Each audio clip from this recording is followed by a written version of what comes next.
Please be seated. The sitting is open.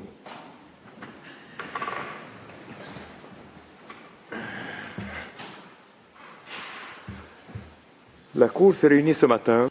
The court meets this morning to hear Colombia, Cuba, Egypt, the United Arab Emirates and the United States of America on the questions submitted to it by the United Nations General Assembly on the legal consequences arising from the policies and practices of Israel in the occupied Palestinian territory, including East Jerusalem. I would kindly recall that each delegation must respect the time allocated to it for its presentation, namely 30 minutes. The court will take a short break this morning after Egypt's statement. To the representative of Colombia and invite Mrs. Andrea Jimenez Herrera to address the court.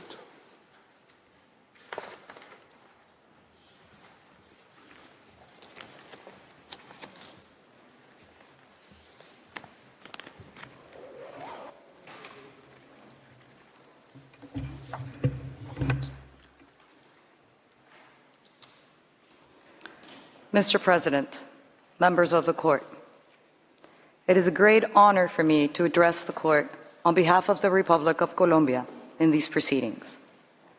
Our presence here today bears witness to Colombia's tradition of respect for international law, but it also reflects Colombia's deep concern about the incidents that regularly occur between the State of Palestine and the State of Israel, exacerbated after the horrific events taking place since 7th October 2023, which have unleashed a cycle of violence that has only worsened an already calamitous situation, causing the death of more than 27,000 civilians and thousands of wounded.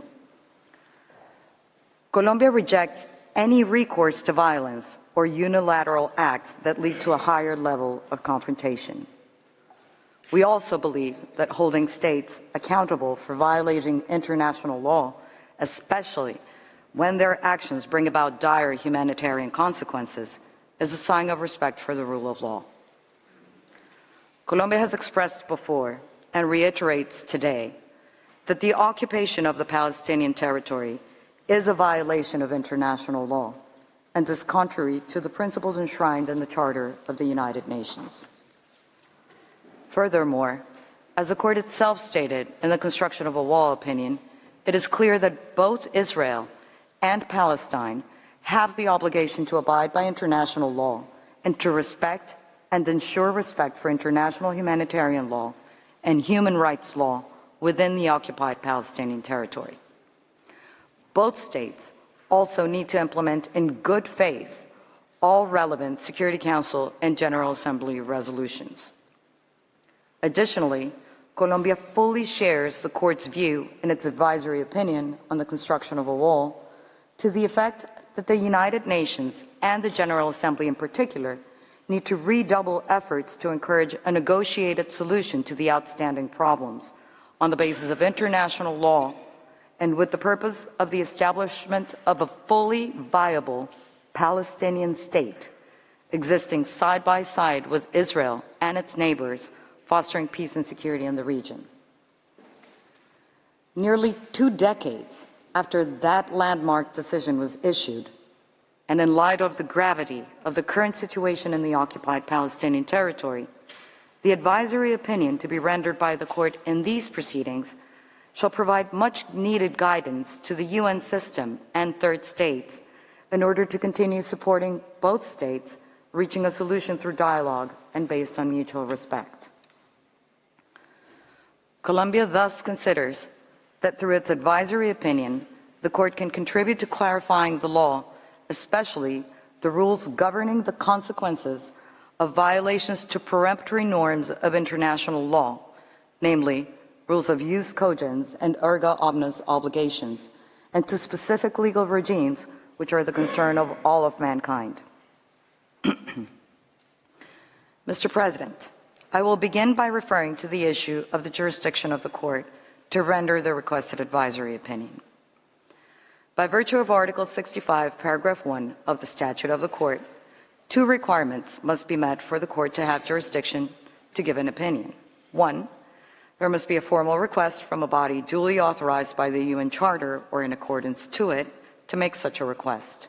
And 2, the question put before the court must be a legal question.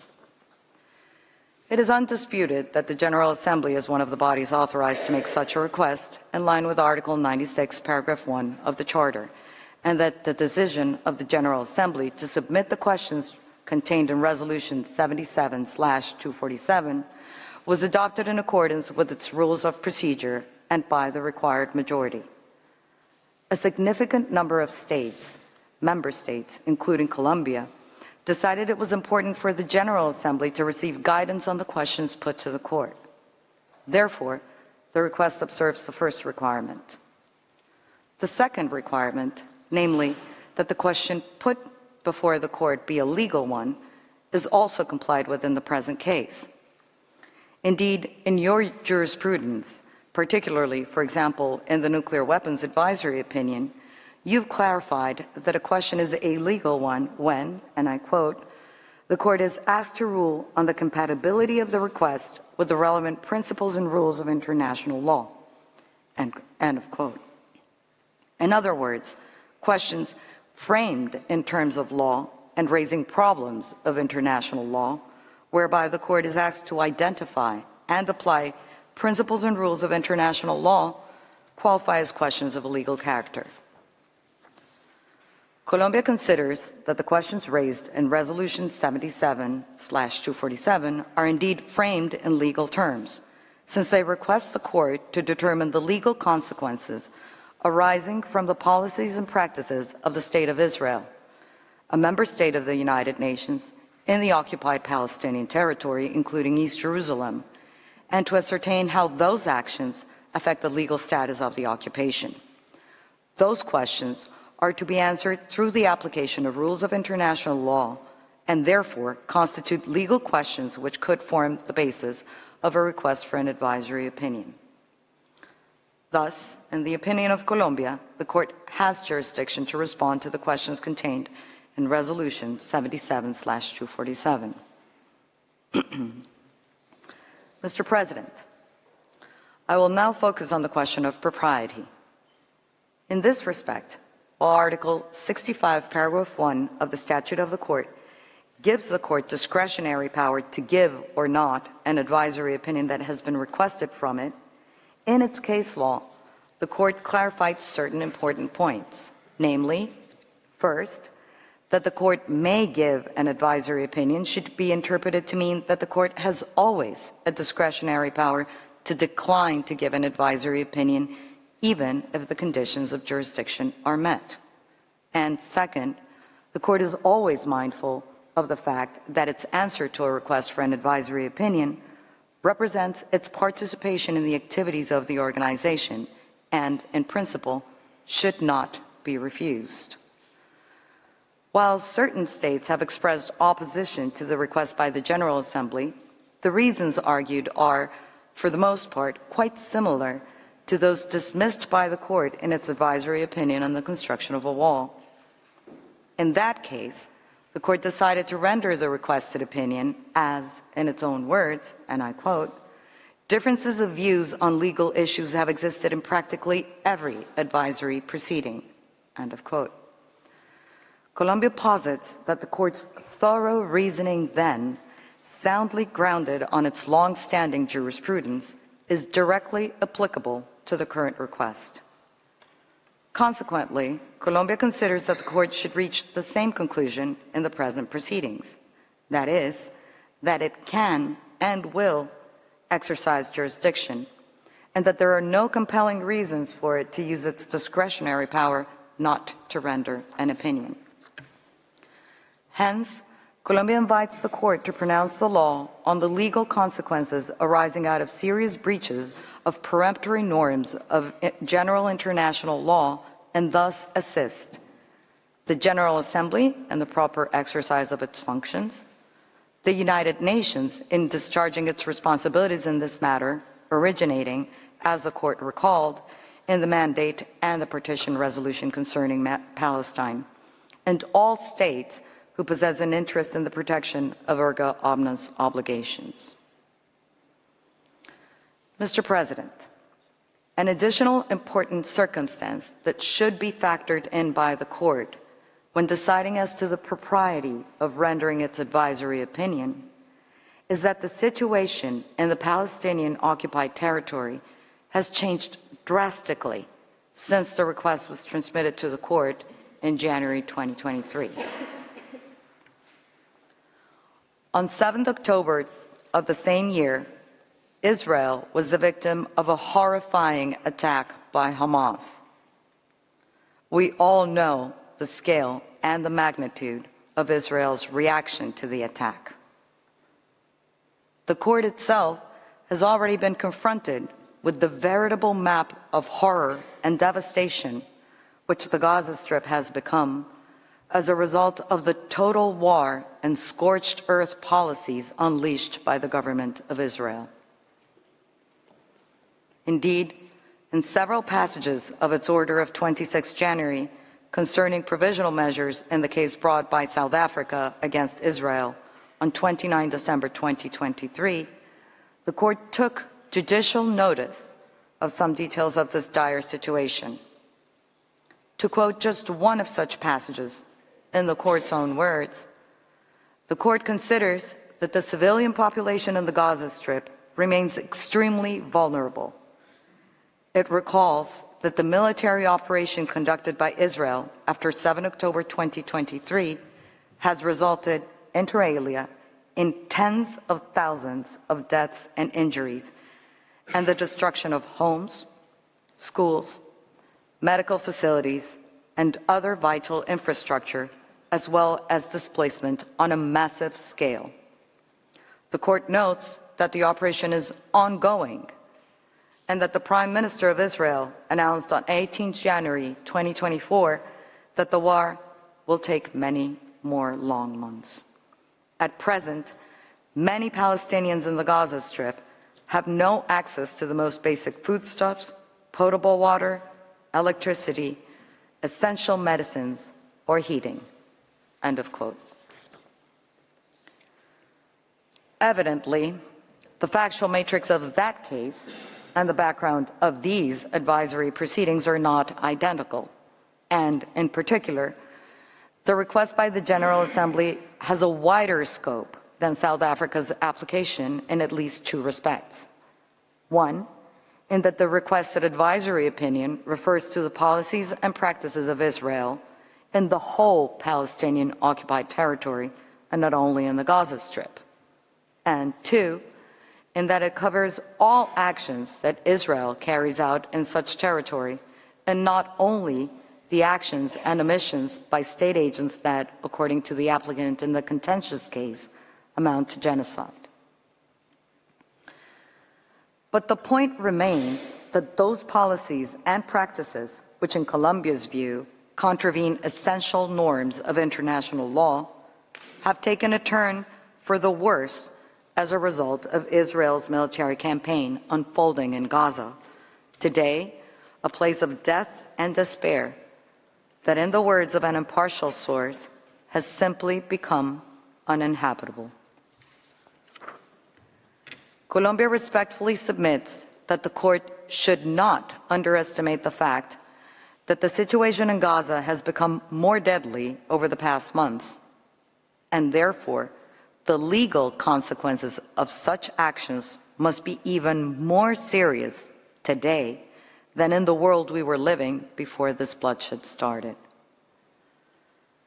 Against that distressing background, and for all the reasons explained above, the government of Colombia, in line with its policy of pursuing total peace both within and beyond its borders, calls upon the court to avail itself of the opportunity to clarify legal aspects that may pave the way for the parties to resume a fruitful discussion and achieve peace, and support the General Assembly to better assist them in that purpose.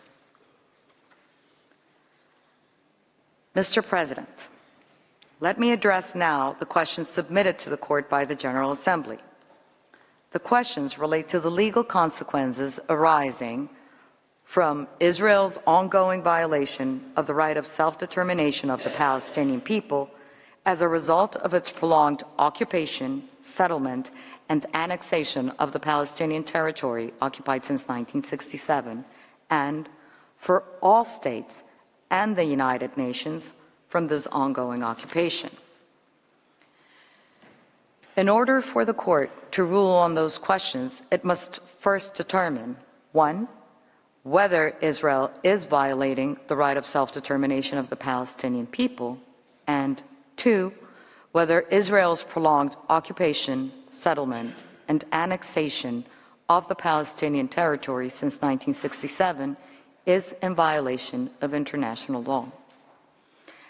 An answer in the affirmative to both questions will then enable the court to address the ensuing legal consequences. With regard to the first issue, as mentioned, in the Wall Advisory Opinion, the court stated that Israel is bound to comply with its obligation to respect the right of the Palestinian people to self-determination, and in doing so, it is obliged to respect international humanitarian law and international human rights law. The General Assembly routinely reaffirms such right by means of an annual resolution on the matter. Regarding the second point, Israel's prolonged occupation and further annexation of the Palestinian territory is in manifest violation of the rule of international customary law, which clearly prohibits the acquisition of territory by force. It also blatantly ignores the UN Charter and the findings of this court in its advisory opinion on the Wall case. An occupation that includes the annexation de facto of the occupied territory amounts, in Colombia's view, to an illegal acquisition of territory by use or threat of force and to a denial of the right of self-determination. Furthermore, the occupation violates peremptory norms of general international law.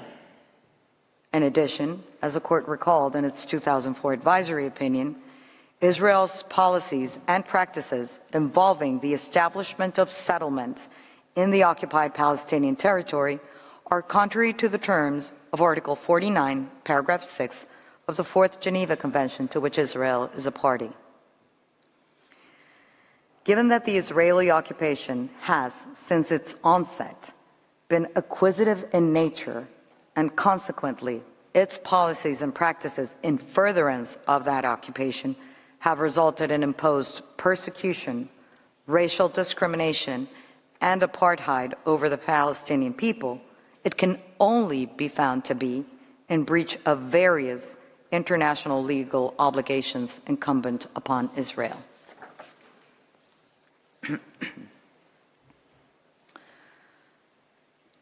Mr. President, with regard to the consequences of those violations, Colombia is of the view that Israel's actions contrary to international law engage its responsibility and therefore entail distinct legal consequences. First of all, Israel is obliged to cease its violations and to return to a situation of compliance with the obligations it has breached. Consequently, Israel is bound to put an end to the prolonged occupation, settlement, and annexation of the Palestinian territory. It must do so unconditionally, immediately, and completely.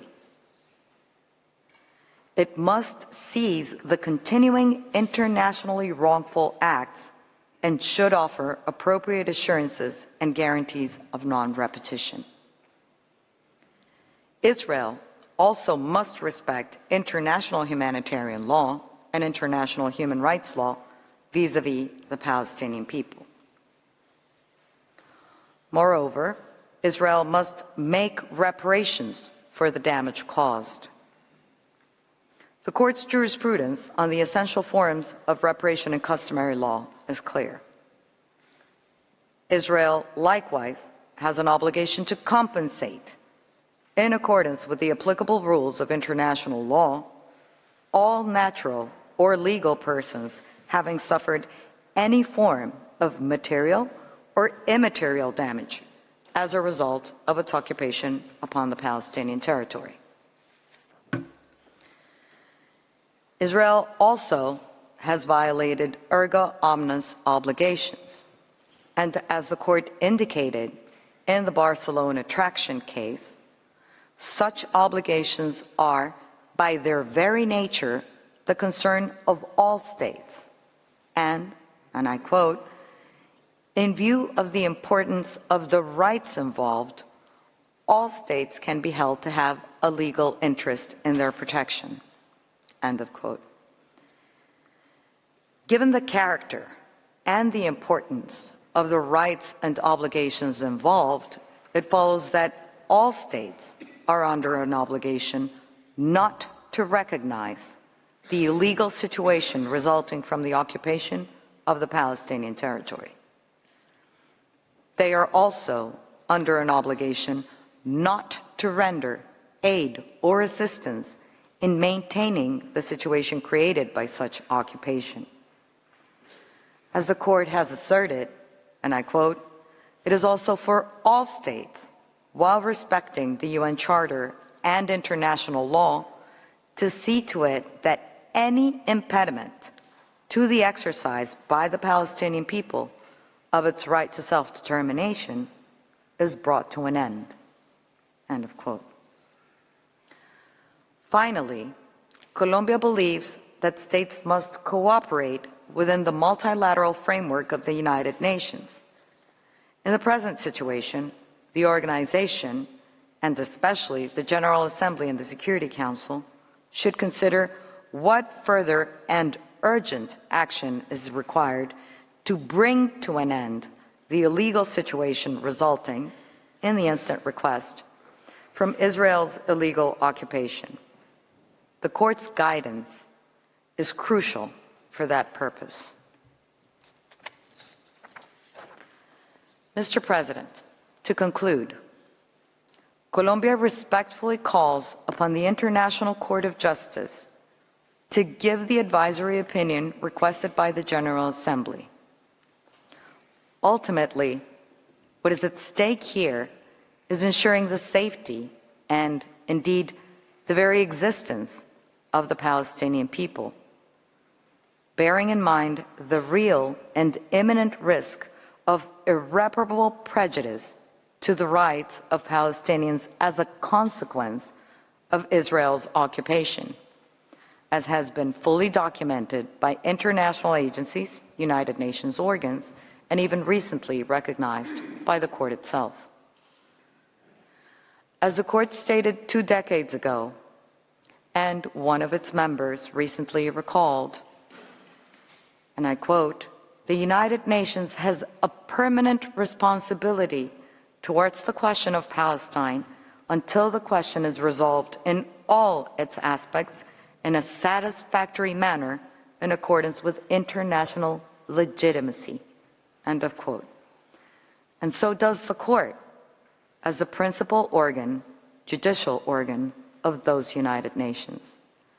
Thank you, Mr. President, members of the court. This concludes my presentation on behalf of the Republic of Colombia. I thank the delegation of Colombia for its presentation. I invite the next participating delegation, Cuba, to address the court. I call upon Her Excellency Anayansi Rodriguez Camello to take the floor.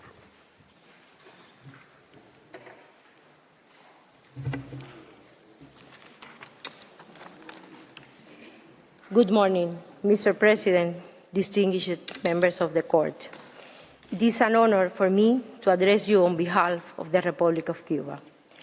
On July 2023, the Republic of Cuba presented its written submissions as part of the advisory opinion on the legal implications resulting from Israel's practices and policies in the occupied Palestinian territories.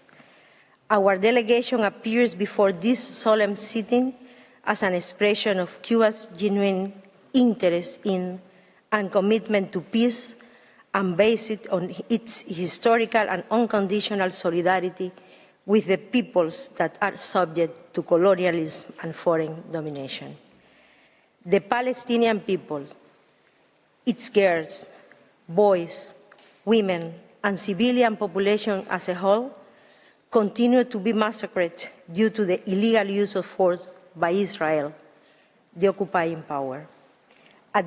All this takes place with the complicity of countries such as the United States of America, responsible under international law for genocide, war crimes, crimes against humanity, and the apartheid regime that determines where people can live, work, and move around depending on their ethnic and religious backgrounds.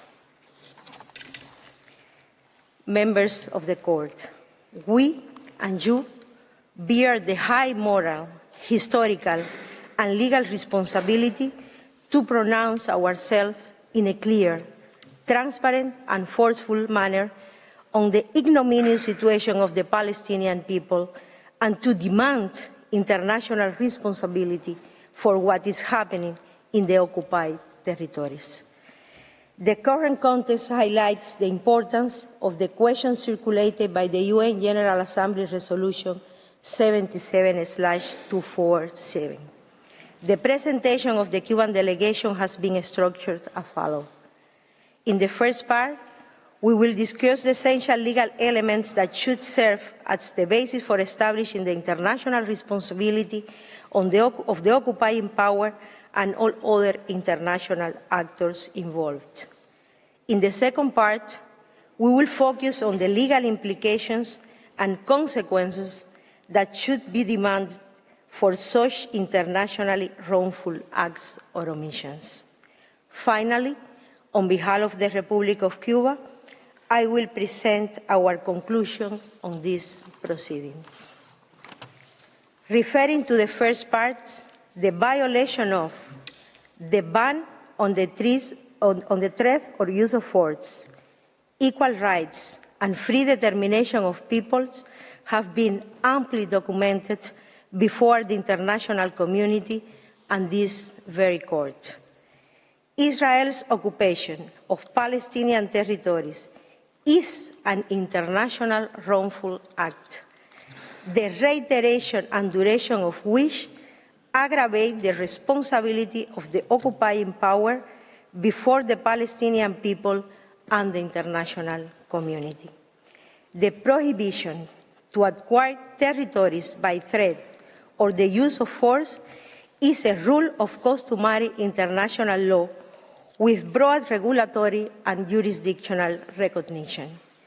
This prohibition applies regardless of whether the territory is acquired as a result of an act of aggression or self-defense. The UN Charter, which is the basic international legal instrument for the new international order and the contemporary international law, is very clear in this regard. This treaty, of which the Statute of the International Court of Justice is an integral part, establishes in Article 2.4 that every state shall refrain from the threat or use of force against the territorial integrity or political independence of any state, or in any other manner inconsistent with the purpose of the United Nations. The Charter itself, in Article 1.2, recognizes as one of its purposes respect for the principle of equal rights and self-determination of peoples, which are systematically and flagrantly denied to the Palestinian people. These violations of general customary international law stand erga omnes.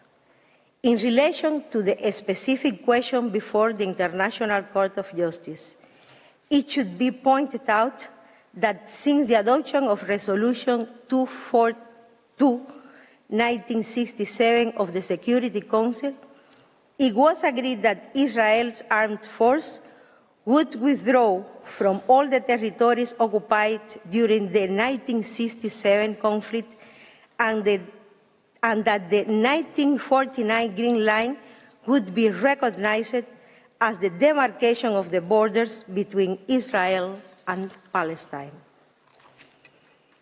The occupation of the Palestinian territories is also considered as a wrongful act of annexation in accordance with the provisions contained in Resolution 476 and 478 of 1980 and 497 of 1981 of the Security Council, which state that the acts of Israel oriented to the annexation of East Jerusalem and the Golan Heights are null and void and should not be recognized by states.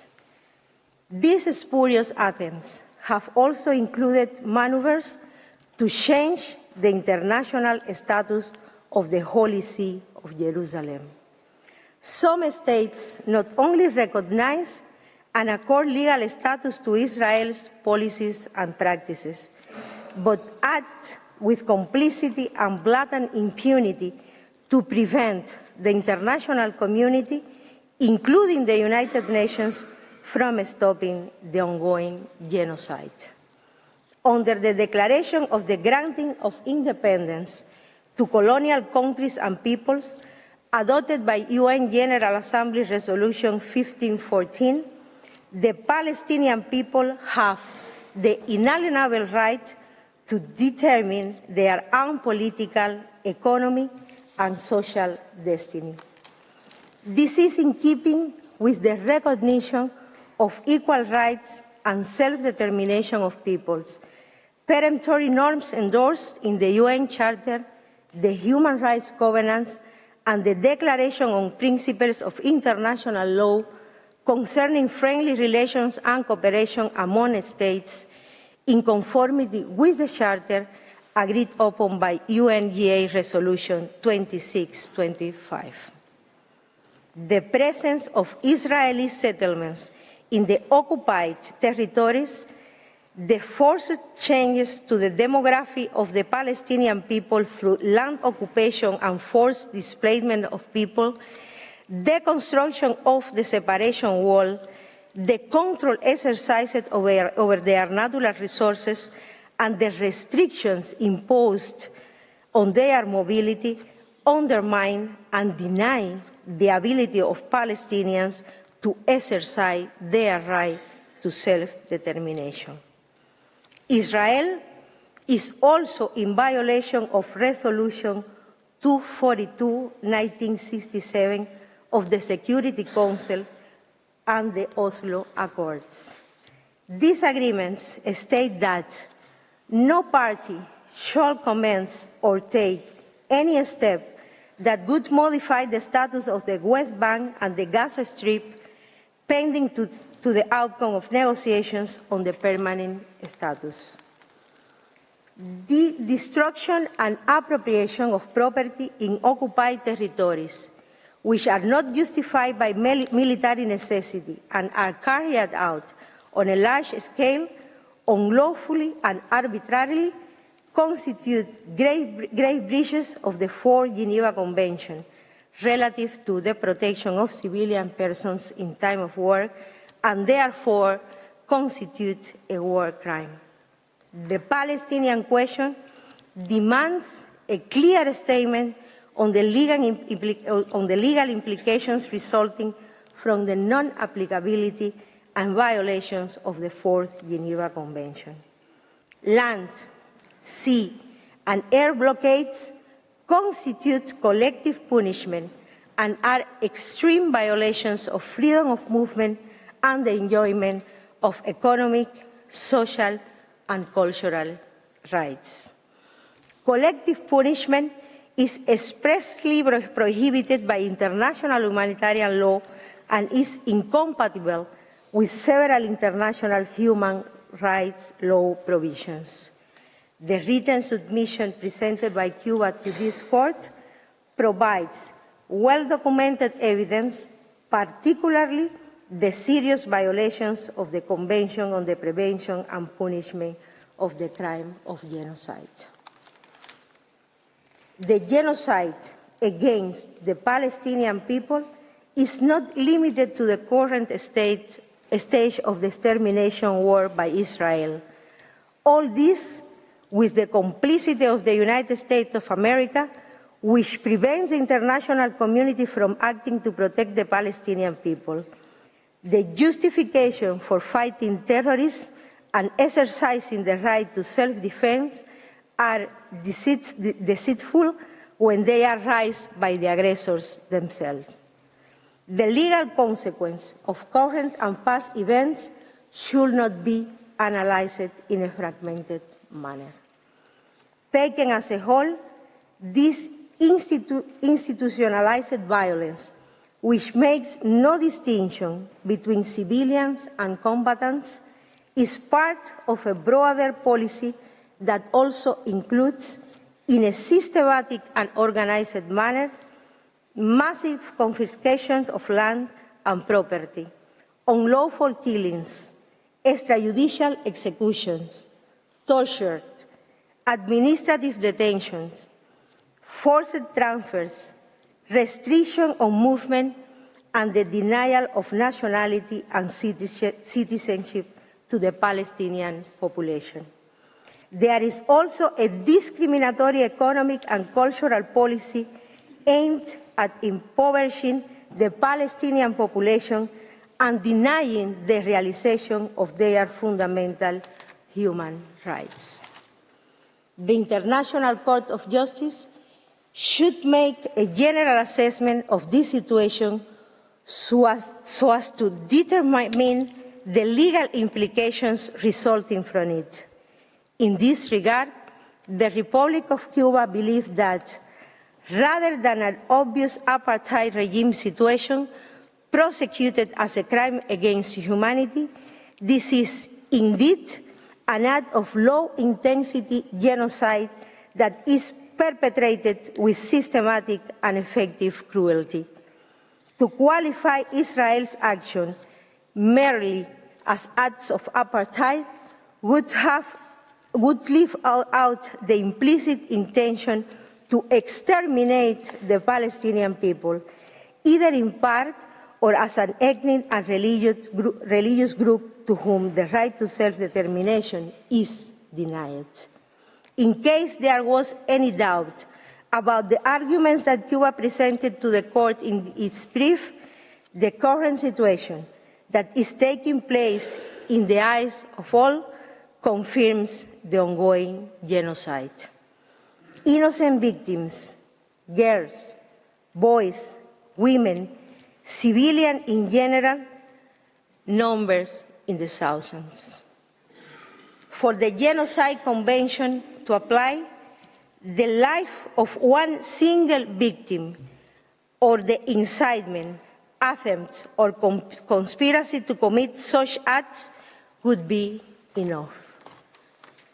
The Convention Against Genocide also punishes the accomplices and instigators, those who veto decisions and prevent the international community and the United Nations from taking action, those who oppose an immediate ceasefire and the delivery of humanitarian aid, those who, for years, have supported each and every one of the policies and practices of Israel, the occupying power, which deny the existence of the Palestinian people and their rights. This agenda, to a large extent, has advanced in the course of time. We are convinced that this court should not wait for the complete extermination of an entire nation before ruling on the matter.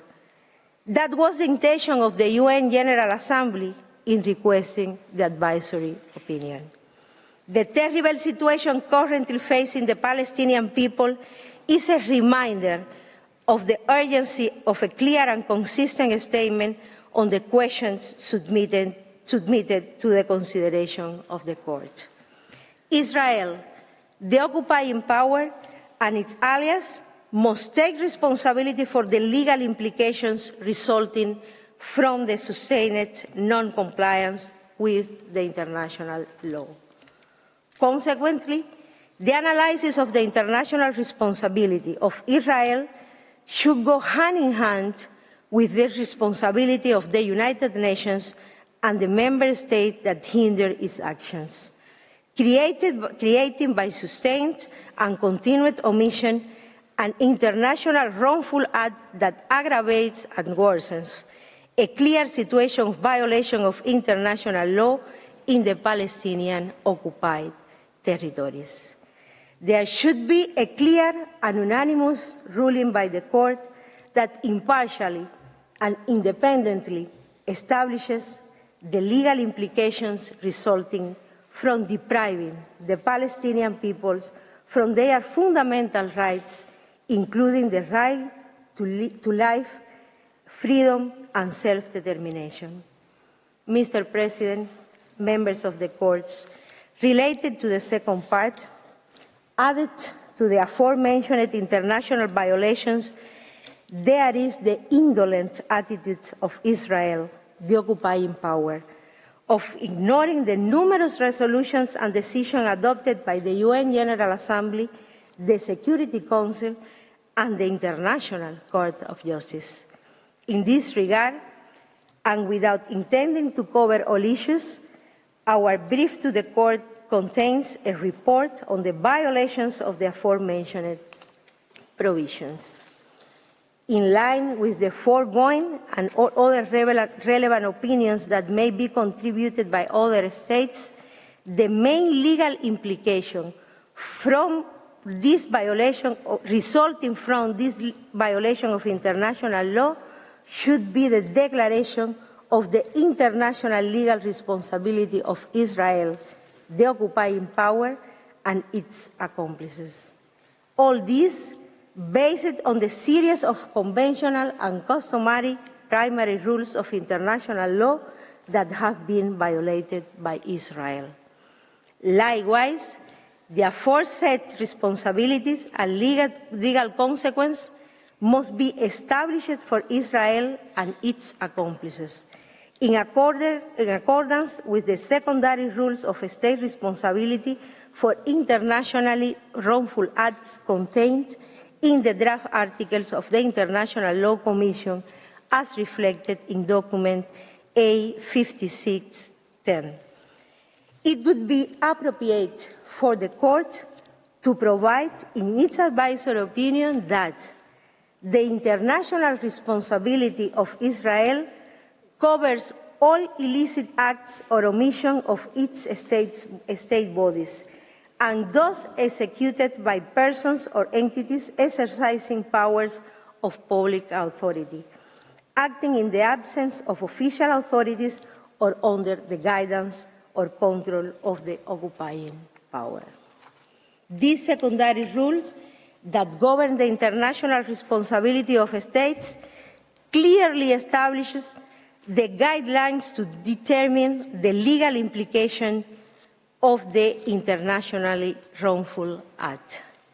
This would motivate a strong ruling by the Court, indicating the immediate obligation of all states, in particular the occupying power, to comply with the conventional and customary norms flagrantly and systematically violated in the Palestinian territory, including the cessation and non-repetition and reparation for the damage caused to the Palestinian people referred to, respectively, in Articles 29, 30, and 31 of the draft Articles on Responsibility of States. All of the foregoing is without prejudice to the applicable provisions of treaty law. In addition, the International Court of Justice should separately address the international responsibility of other states for the aid and assistance they offer to Israel, including those that supply weapons. It is an undisputed fact that certain members of the organization violate the principles reflected in Article 2 of the Charter, not only by denying the sovereign equality and rights of the State of Palestine, but also by acting in bad faith in such a way that precludes any possibility for a negotiated solution to the conflict that, far from being resolved, has worsened over the last 70 years. In all these years, the United States has systematically and consistently overused its veto power to prevent any effective action by the Security Council and to ensure impunity to Israel. Just yesterday, the U.S. vetoed for the 48th time a Security Council resolution related to the Palestinian question. The International Court of Justice should emphasize the scope of Article 2.5 of the UN Charter, which states that all members shall refrain from giving assistance to any state against which the United Nations is taking preventive or enforcement action. This entails the obligation of all states to abide by the decisions adopted by the organization as a whole, particularly when the Security Council remains passive by the indolent attitude of one of its permanent members, the United States of America. And the United Nations General Assembly has continuously and categorically taken a stand on this question, supported by the International Court of Justice. Mr. President, members of the courts, to conclude, and based on the foregoing and especially taking into account the unbearable situation of the Palestinian people, the Honorable International Court of Justice should take a stand in the clearest, strongest, and most forceful legal terms in support of international law. The advisory opinion should establish the legal implications for Israel, other states, and the United Nations for the violation of the norms against the threat or use of force, equal rights and self-determination of people, as well as of the main international human rights instruments, the Geneva Convention on the Protection of Civilian Persons in Time of War, the Convention on the Prevention and Punishment of the Crime of Genocide, and the continued non-compliance with decisions of the UN General Assembly, Security Council, and the International Court of Justice. A special pronouncement would be merited by the issues related to the character and status of the Holy City of Jerusalem,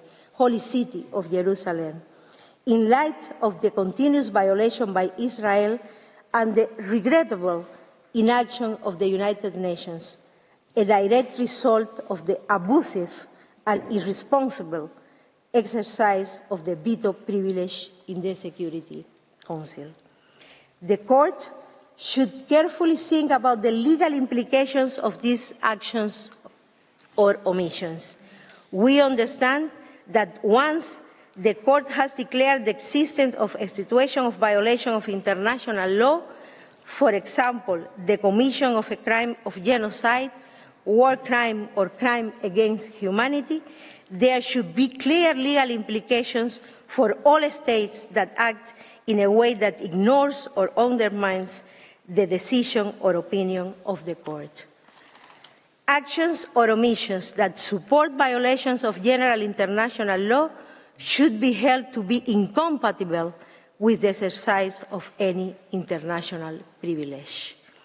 Honorable magistrates, it is up to the International Court of Justice to render the peace and justice that the Palestinian people deserve, without political double standards.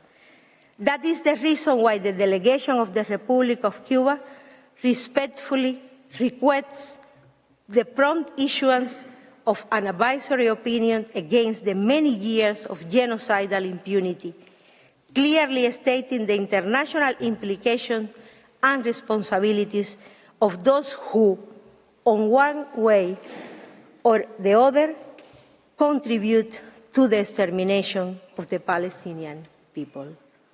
The international community requires a pronouncement that makes it clear to those responsible that today They may use their force against the innocent civilians, but this force will not be enough to spare them from justice. I thank you very much. I thank the delegation of Cuba for its presentation. I invite the next participating delegation, Egypt, to address the court and call Ms. Jasmine Musa to the podium.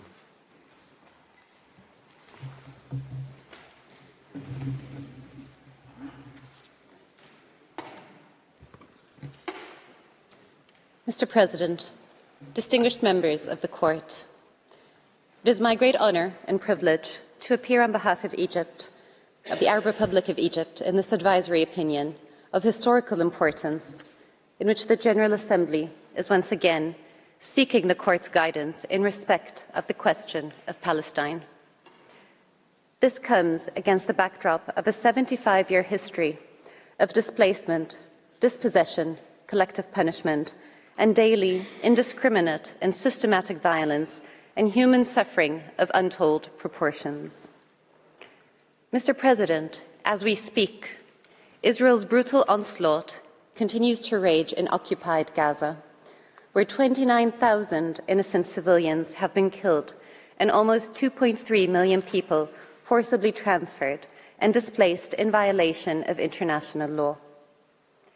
Israel is deliberately and wantonly creating conditions of life that are intended to make life in Gaza impossible, imposing siege and starvation, including by impeding humanitarian access and the distribution of relief through constant obstruction and bombardment.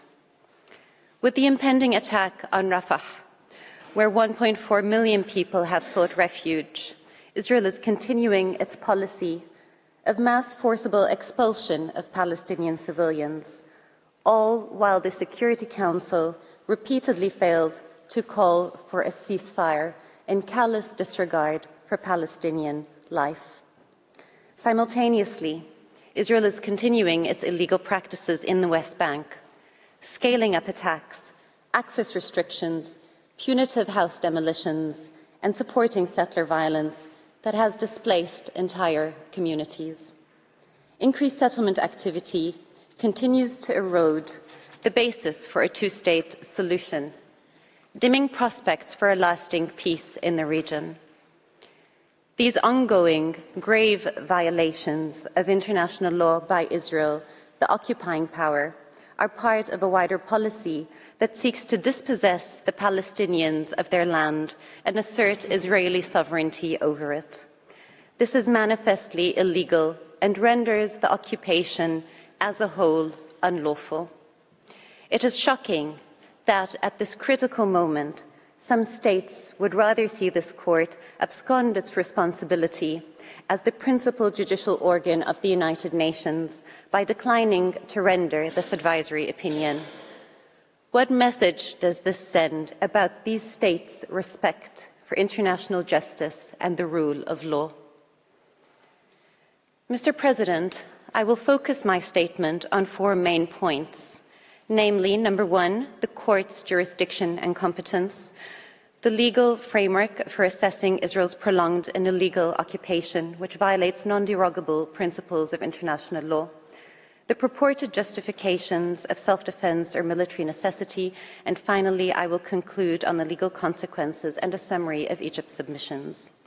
First, on the matter of jurisdiction and competence, the small number of states objecting to the Court's exercise of jurisdiction have variously argued that the request is politically motivated, instrumentalizes the Court, circumvents the consent of Israel, covers too vast a scope, or will prejudice the peace process and negotiations between the parties. Let me recall that the Court has repeatedly and consistently rejected such arguments.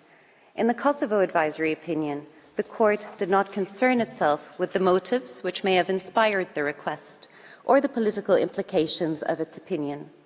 Since the General Assembly is duly authorized under Article 96(1) of the UN Charter and brought forth its request through a validly adopted resolution, the request, in the Court's own words, in principle, should not be refused. In the nuclear weapons and Chagos advisory opinions, the Court refused to second-guess the decision of the General Assembly, stating that it has the right to decide for itself on the usefulness of an opinion in light of its own needs. Distinguished members of the Court, the General Assembly has turned to this august Court with what is manifestly a legal question, seeking a legal answer that would indisputably assist in discharging its functions.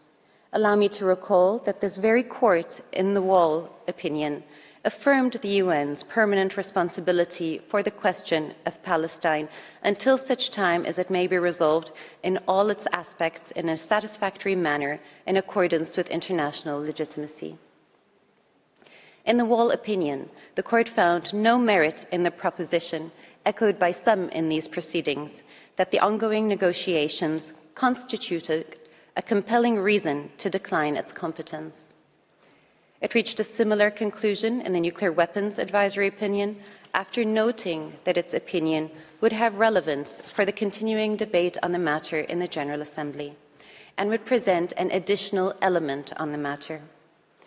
Indeed, rather than prejudicing the peace process, the present advisory opinion serves not just as an additional element, but rather an essential one for the General Assembly to continue to carry out its role in relation to the Palestinian-Israeli conflict.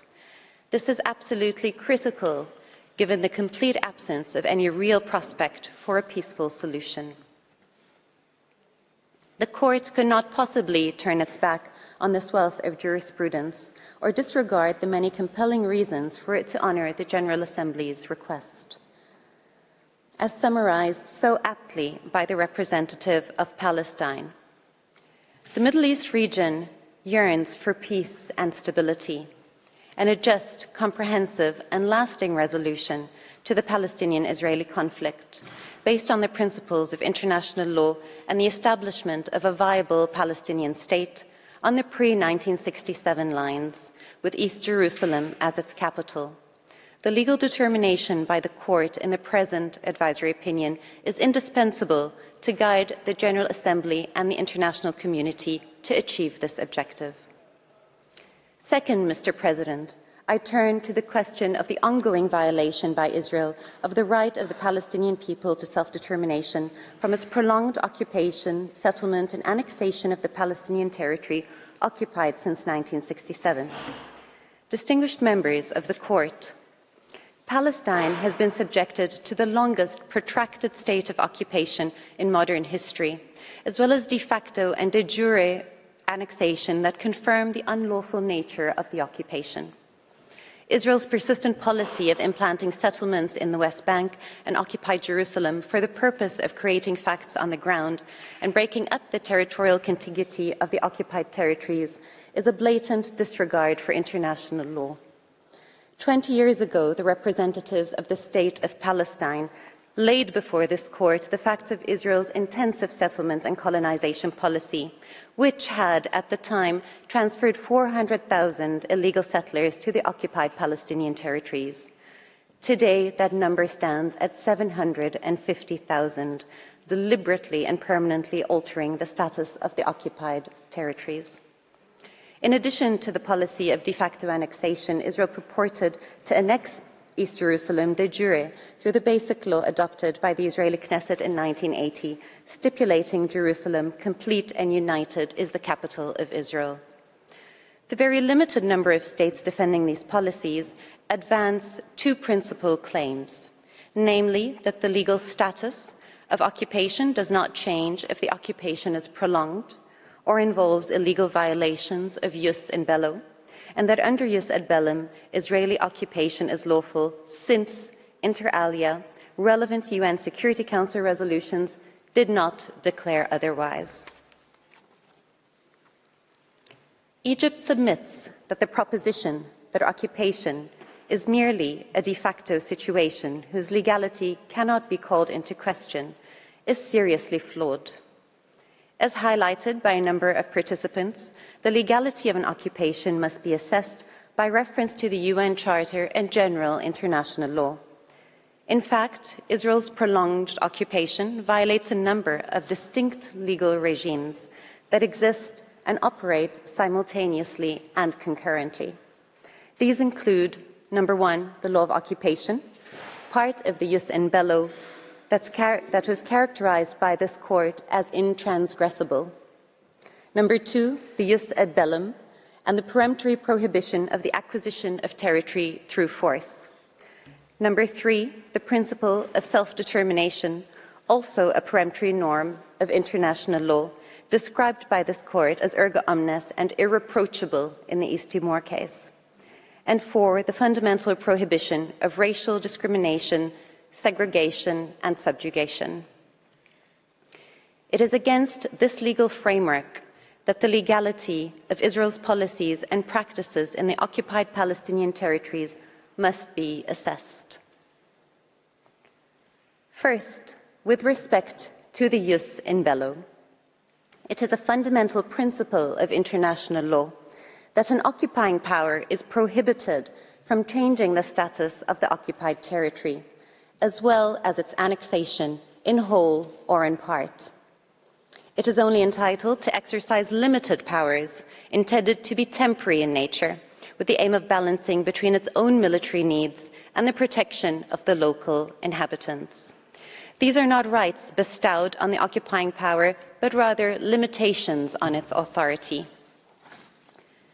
It flows from this that belligerent occupation is governed by two key principles. First, it is a temporary regime, and second, it cannot transfer sovereignty to the occupying power. Rather, it freezes the legal order of the occupied territory throughout the duration of the occupation. The occupying authority is merely a de facto administrator, a principle intended to protect both the inhabitants of the occupied territory as well as the separate existence of the state, its institutions, and its laws. This is reflected in Article 47 of the Fourth Geneva Convention and is precisely what distinguishes occupation from annexation.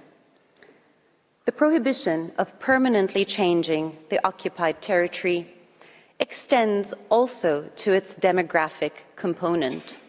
Article 49 of the Fourth Convention prohibits individual or mass forcible transfer of civilians outside the occupied territory and the transfer by the occupying power of parts of its own civilian population into the territory it occupies.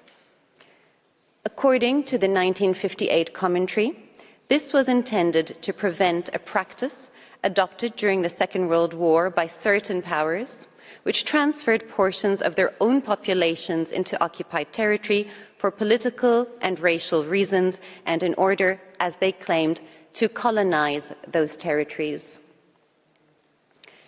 As demonstrated in Palestine's statement, there is overwhelming evidence that Israeli support for and maintenance of settlements is intended to permanently alter the demographic composition of the occupied Palestinian territory and extend Israeli sovereignty over it.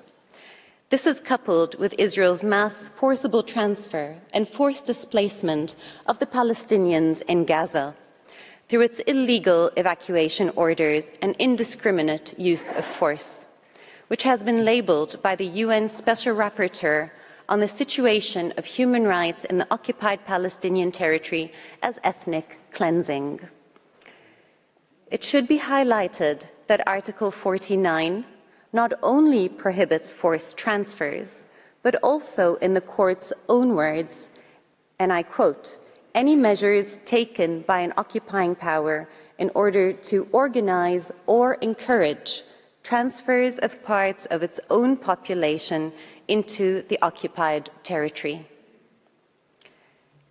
Numerous resolutions of the General Assembly and Security Council affirmed the illegality of Israel's settlements, annexation, and measures altering the demographic composition, character, and status of the Holy City of Jerusalem, considering them invalid and a flagrant violation of the Fourth Convention, while requiring Israel to desist from such practices.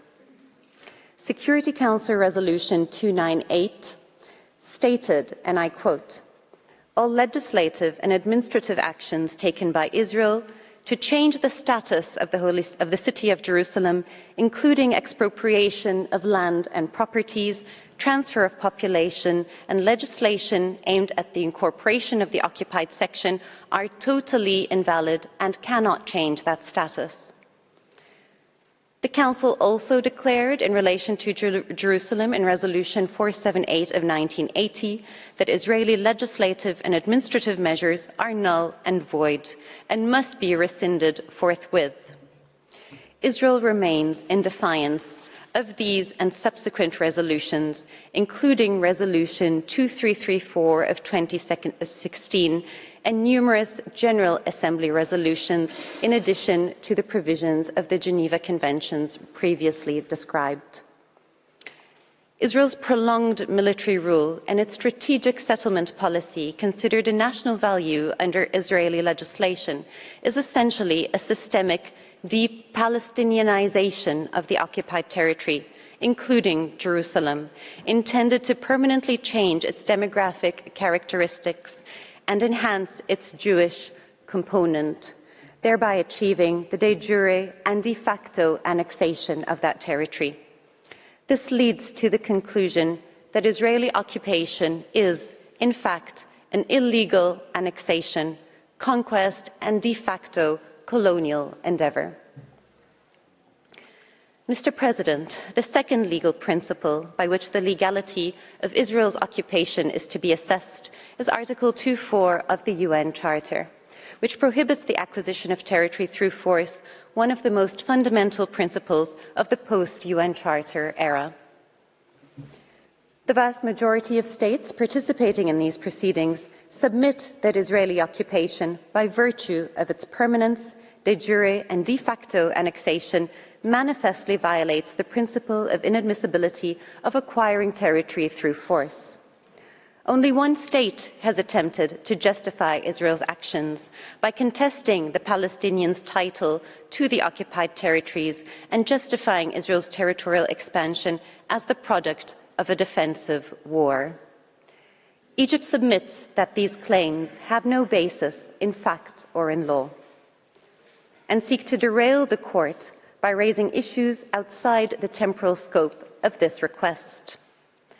They are reminiscent of the archaic international law of the 19th century that justified territorial conquest through denying the sovereign status of colonized peoples, relegating them to the realm of terra nullius.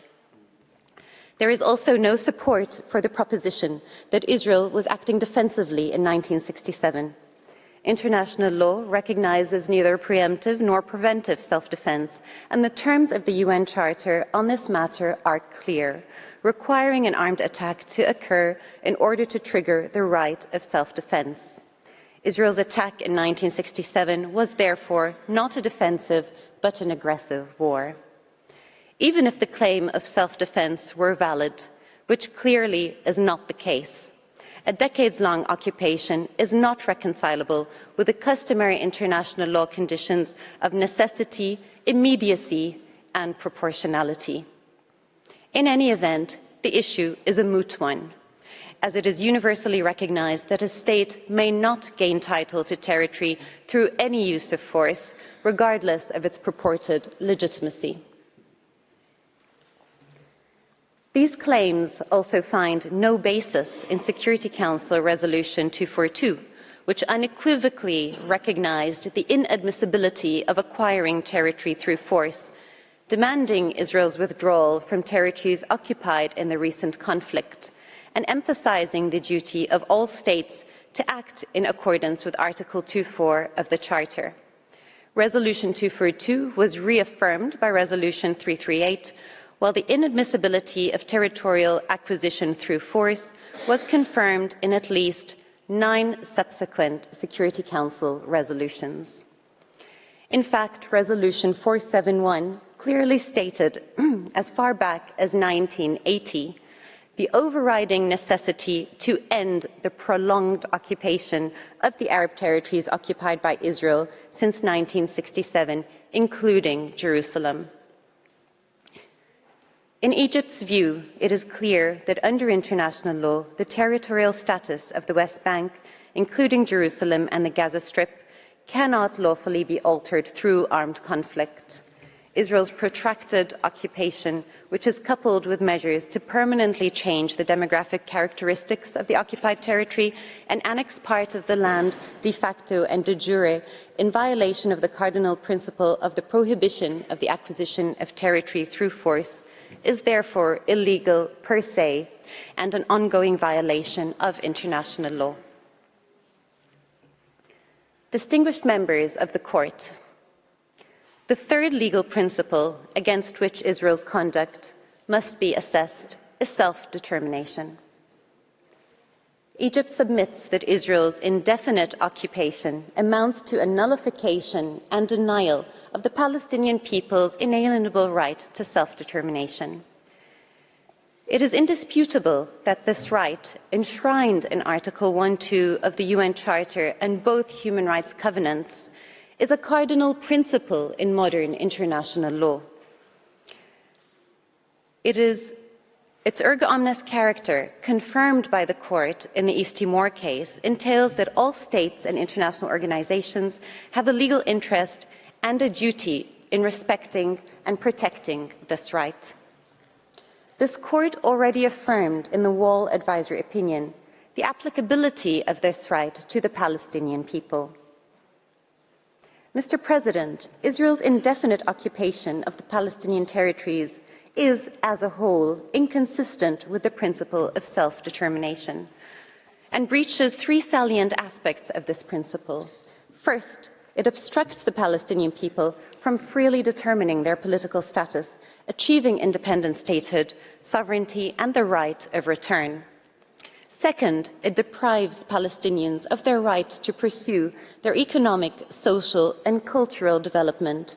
In gross breach of international law, Israel restricts Palestinians' access to Jerusalem's Christian and Muslim holy sites, notably Al-Aqsa Mosque, wantonly depletes Palestinian natural resources, imposes access restrictions to Area C, and obstructs the movement of goods and people between the West Bank and Gaza, stunting Palestine's economy and impeding the geographical unity of the State of Palestine.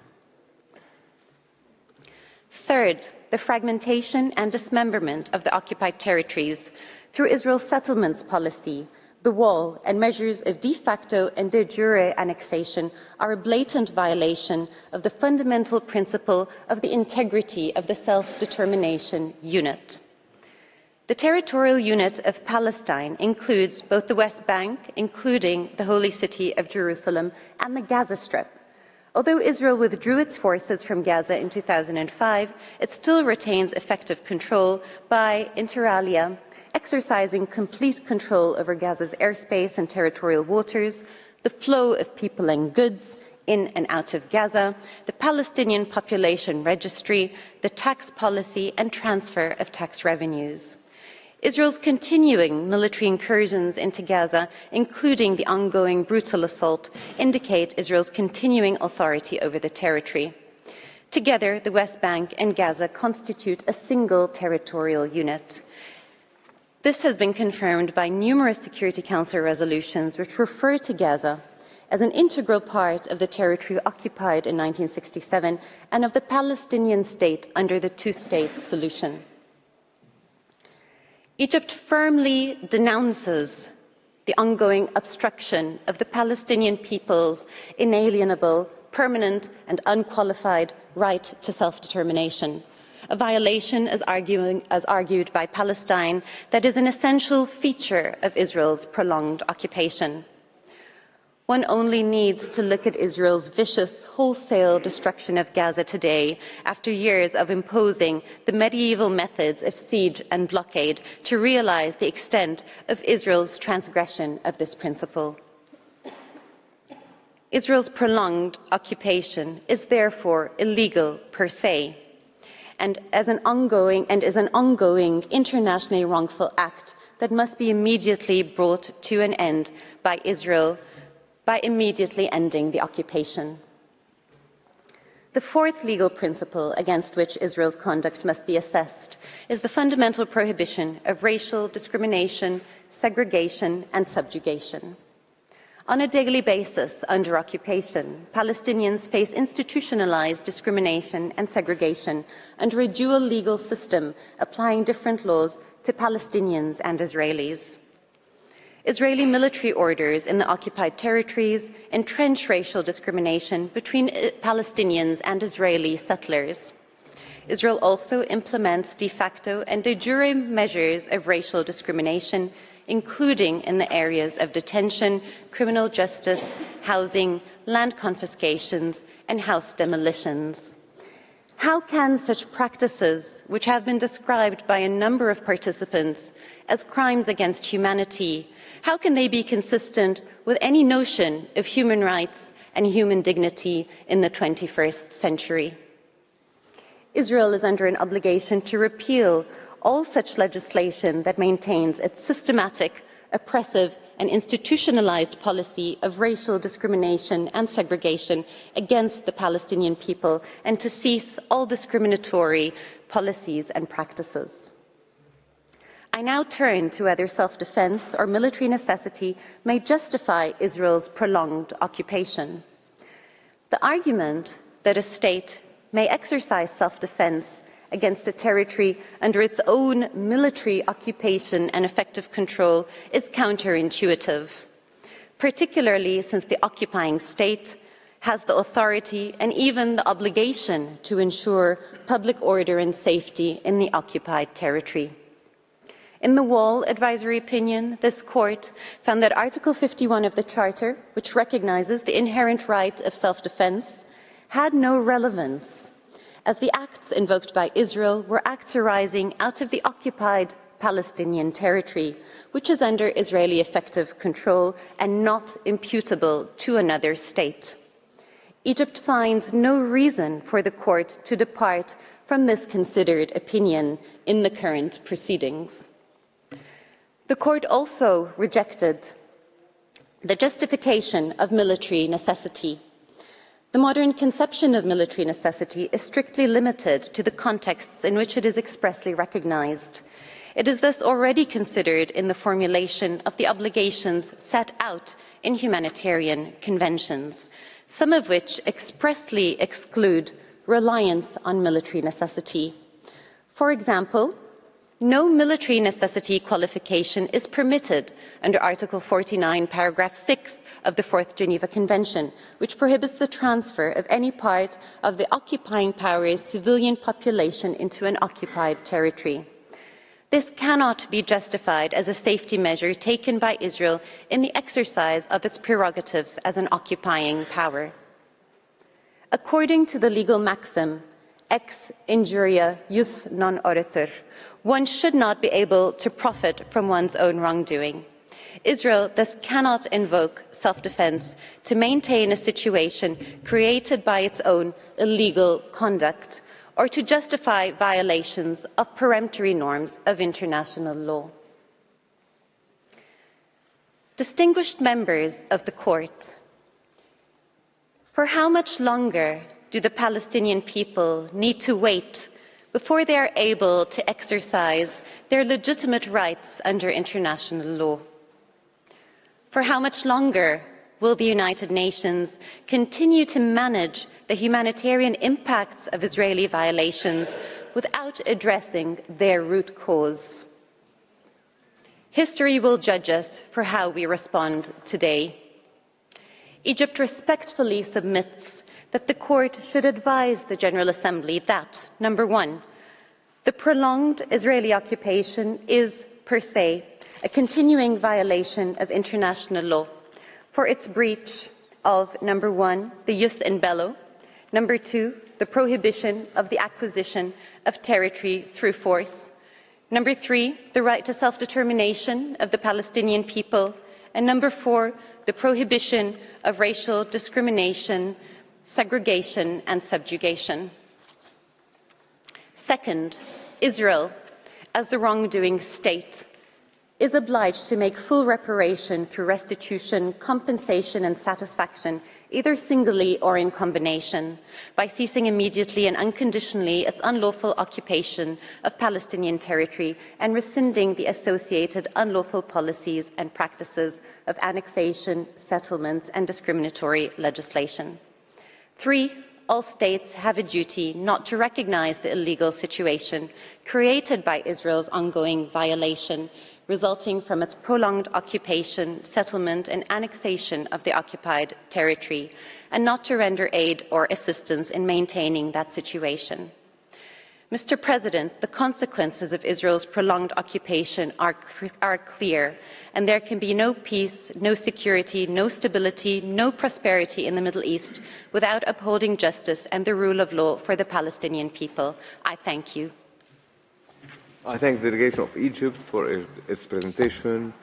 Before I invite the next delegation to make its oral statement, the court will observe a break for 10 minutes. The sitting is suspended.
Please be seated. The sitting is resumed.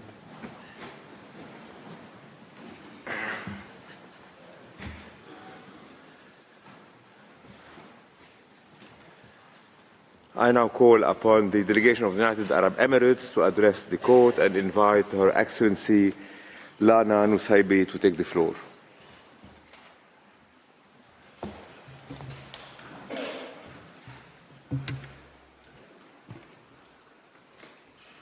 Mr. President, distinguished members of the Court, it is an honour and privilege to appear before you on behalf of the United Arab Emirates. The gravity of the situation we are called to address has compelled the UAE to participate in advisory proceedings for the first time in its history. Allow me to begin by affirming the UAE's recognition of the importance of the Court's advisory function in clarifying applicable legal frameworks contributing to peaceful relations between states. This is critical at a time of growing polarization over when and how international law is applied. International law cannot be an à la carte menu. It must apply equally to all.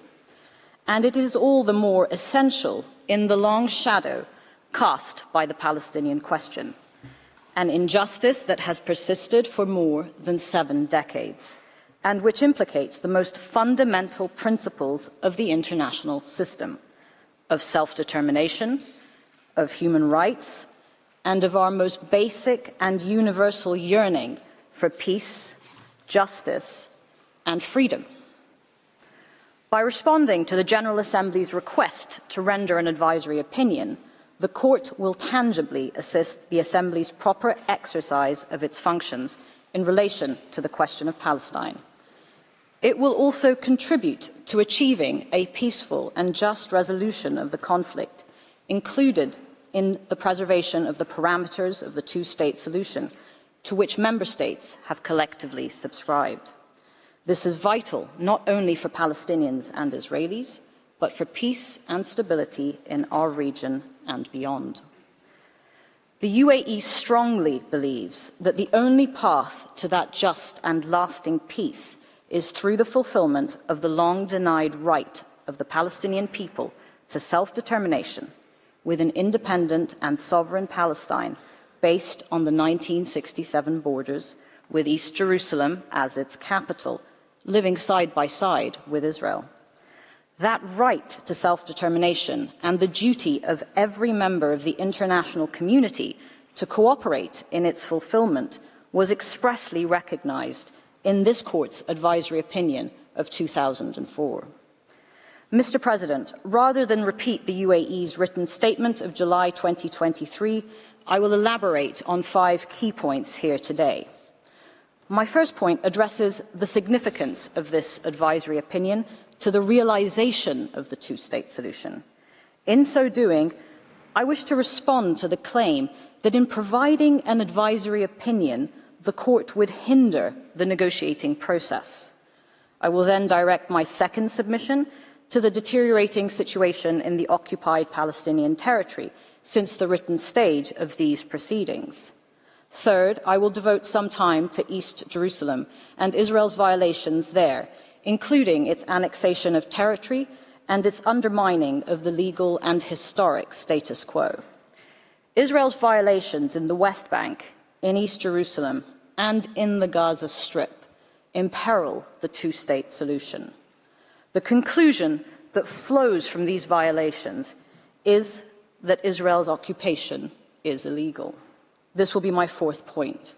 Finally, I will focus on the consequences of Israel's unlawful actions for Israel, for all states, and for the United Nations. I will now address the first point, the two-state solution. The General Assembly and the Security Council, through dozens of resolutions, have entrenched the two-state solution as the basis for peace. This vision necessarily includes the Gaza Strip as part of the Palestinian state, as reaffirmed most recently by the Security Council in Resolution 2720 of 22 December 2023. The viability of this vision of peace and of an independent Palestinian state are imperiled by Israeli violations that are the subject of the present proceedings. Since the General Assembly's request to the Court in December 2022, these violations and the level of violence have risen sharply. We convene today while Israel's grave violations against Palestinians persist with impunity, 4 months into its military operation in Gaza and following 4 failures by the Security Council to call for a ceasefire. Meanwhile, an increasingly brutal Israeli regime of systemic subjugation in the West Bank compounds Palestinian suffering.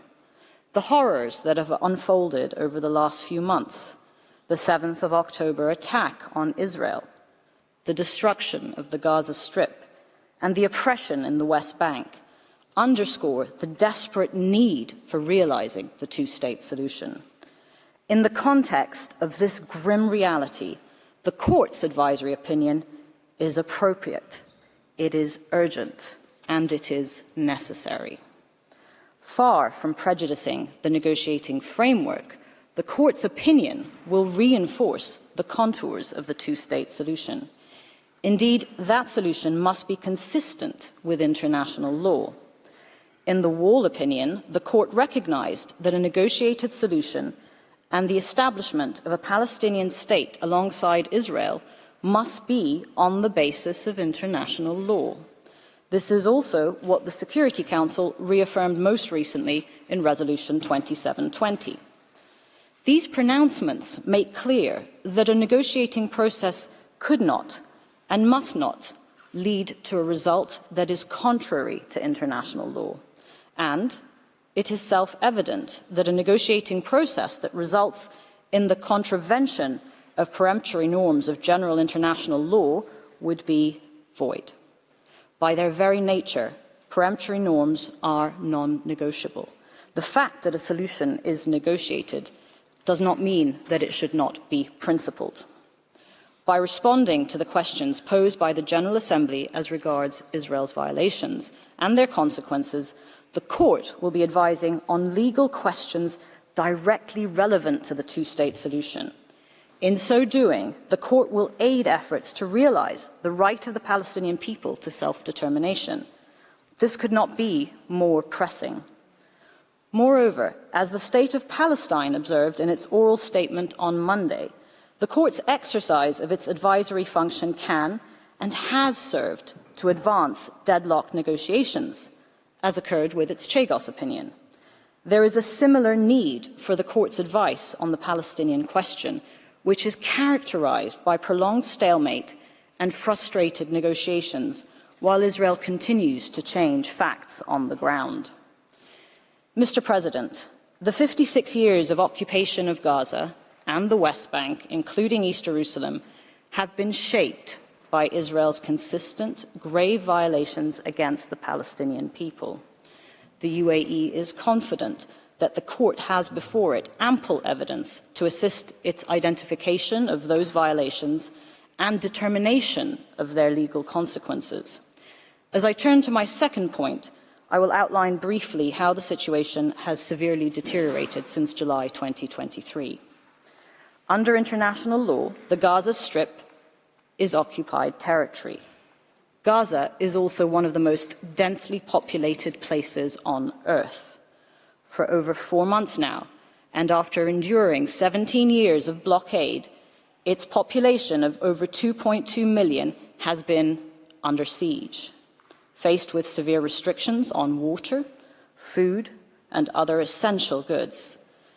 The level of human suffering faced by civilians in Gaza, predominantly women and children, is on a scale seldom seen in the modern era.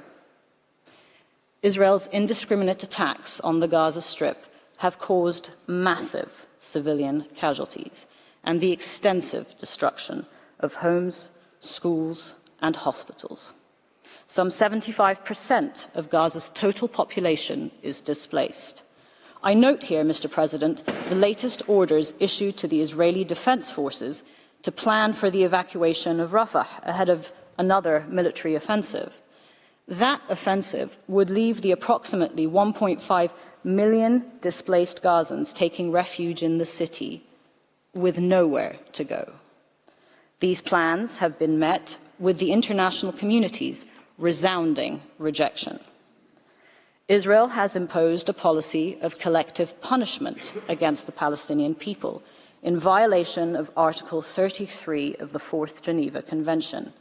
Israel has repeatedly issued so-called evacuation orders that in effect seek to transfer Palestinians forcibly in violation of Article 49 of the Fourth Geneva Convention. Israel has also failed its duty of ensuring the food and medical supplies of the population in Gaza in violation of Article 55 of the Fourth Geneva Convention. Israel has further failed to protect the wounded and the sick in violation of Article 16 of the Fourth Geneva Convention.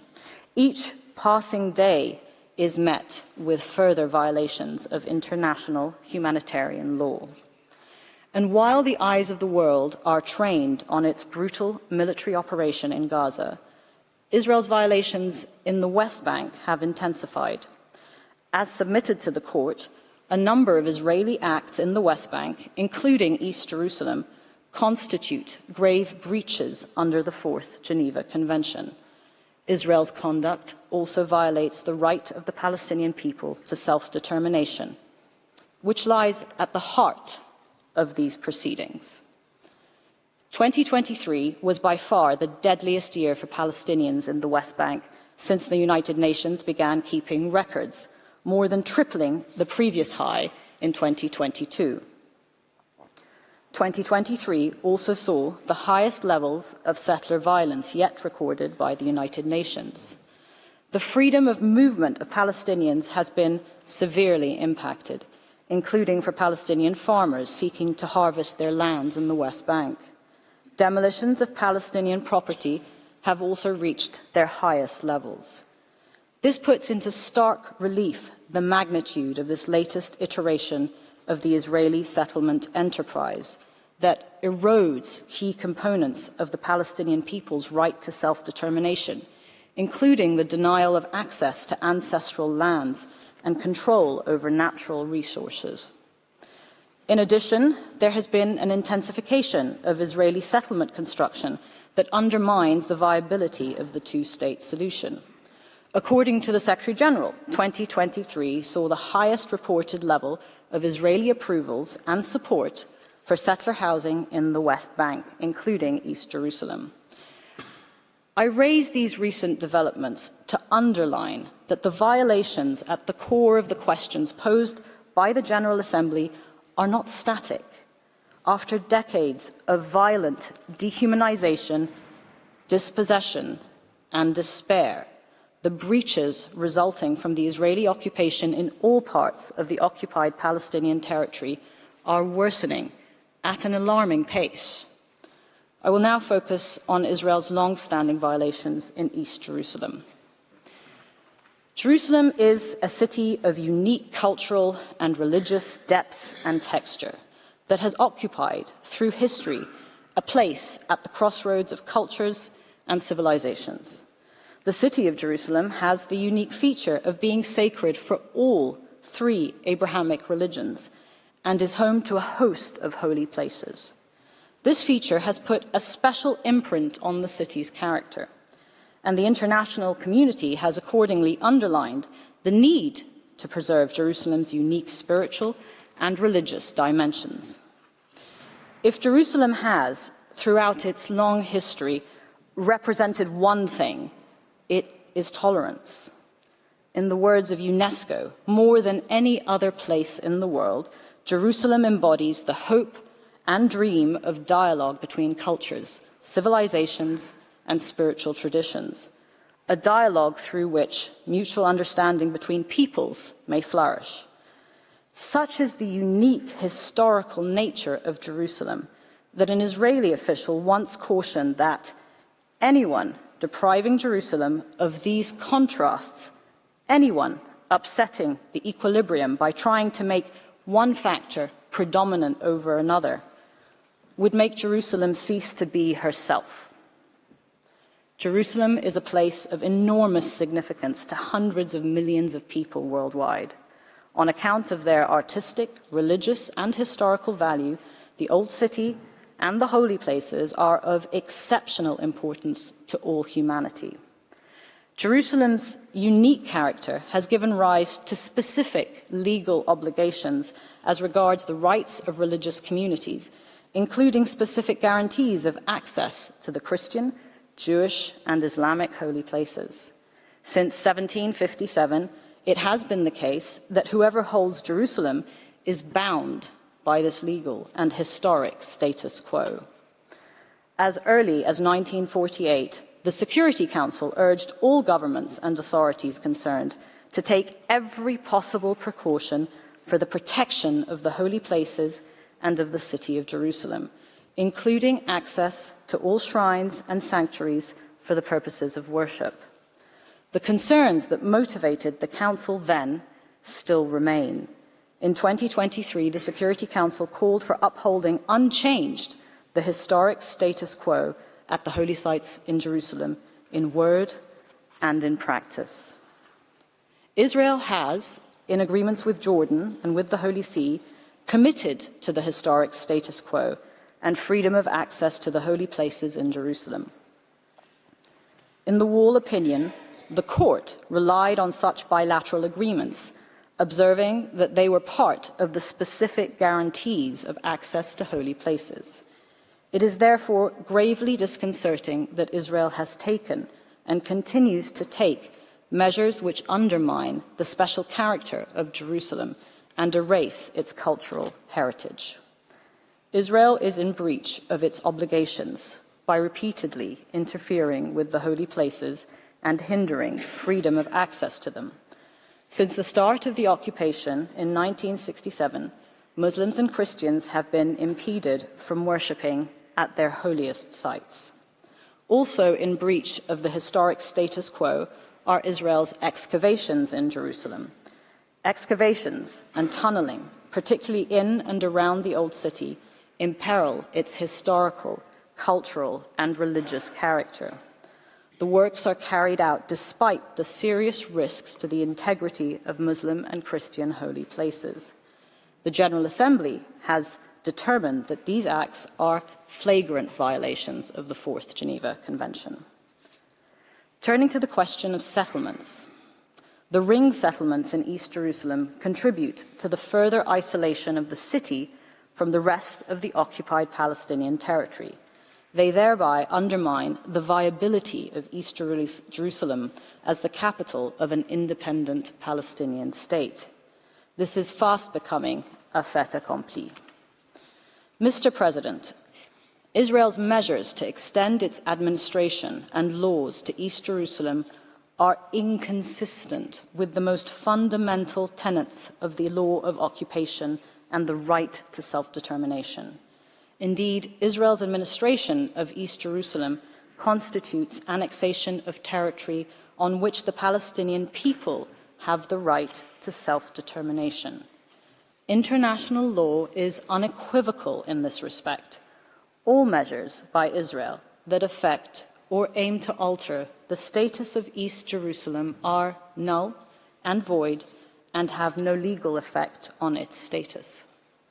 By Resolution 478 of 1980, the Security Council affirmed that Israel's enactment of the Basic Law was a violation of international law. Resolution 478 was plainly intended to be legally binding on Israel and all UN member states. A binding determination by the Security Council to the effect that a situation is illegal must have consequences. As the Court noted in the Namibia opinion, it would be failing in the discharge of its judicial functions if it did not declare that there is an obligation to bring such a situation to an end. Israel's violations in East Jerusalem and throughout the occupied Palestinian territory threaten the viability of the two-state solution and go to the very nature of the occupation. It is in this context that I come to the legality of the occupation itself. The Security Council reaffirmed in 1980 the overriding necessity for ending the prolonged occupation of Arab territories occupied by Israel since 1967. The General Assembly has declared that the Arab territories occupied since 1967 have continued to be under illegal Israeli occupation. Israel's occupation is, as the vast majority of participants in these proceedings have recognized, illegal and must end. Israel's occupation breaches the requirement under the law of occupation that an occupation must be temporary and cannot become permanent. It is in breach of the cardinal principle enshrined in the Charter of the United Nations that the acquisition of territory by war is inadmissible. Israel's occupation, furthermore, violates peremptory norms of general international law, such as the Palestinian people's right to self-determination. Mr. President, whether the illegality of Israel's occupation is determined under general international law or under the Charter, the conclusion is the same. It is illegal.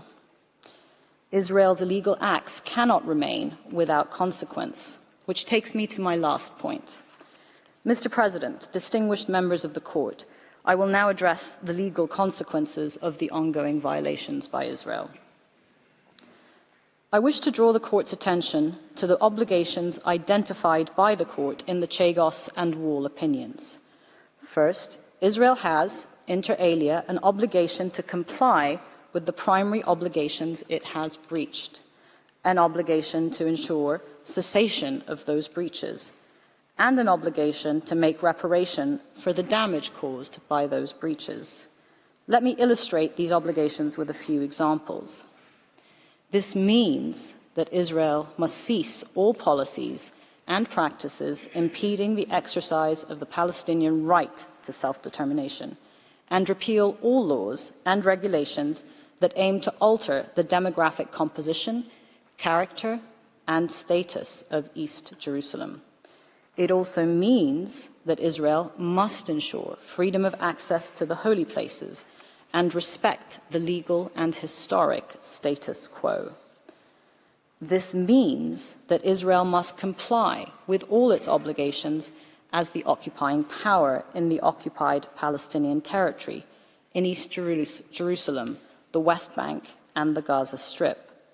For example, Israel must bring into the Gaza Strip the necessary food and medical supplies to the Palestinian population, and it must end its siege and all practices depriving Palestinians of supplies essential to their survival.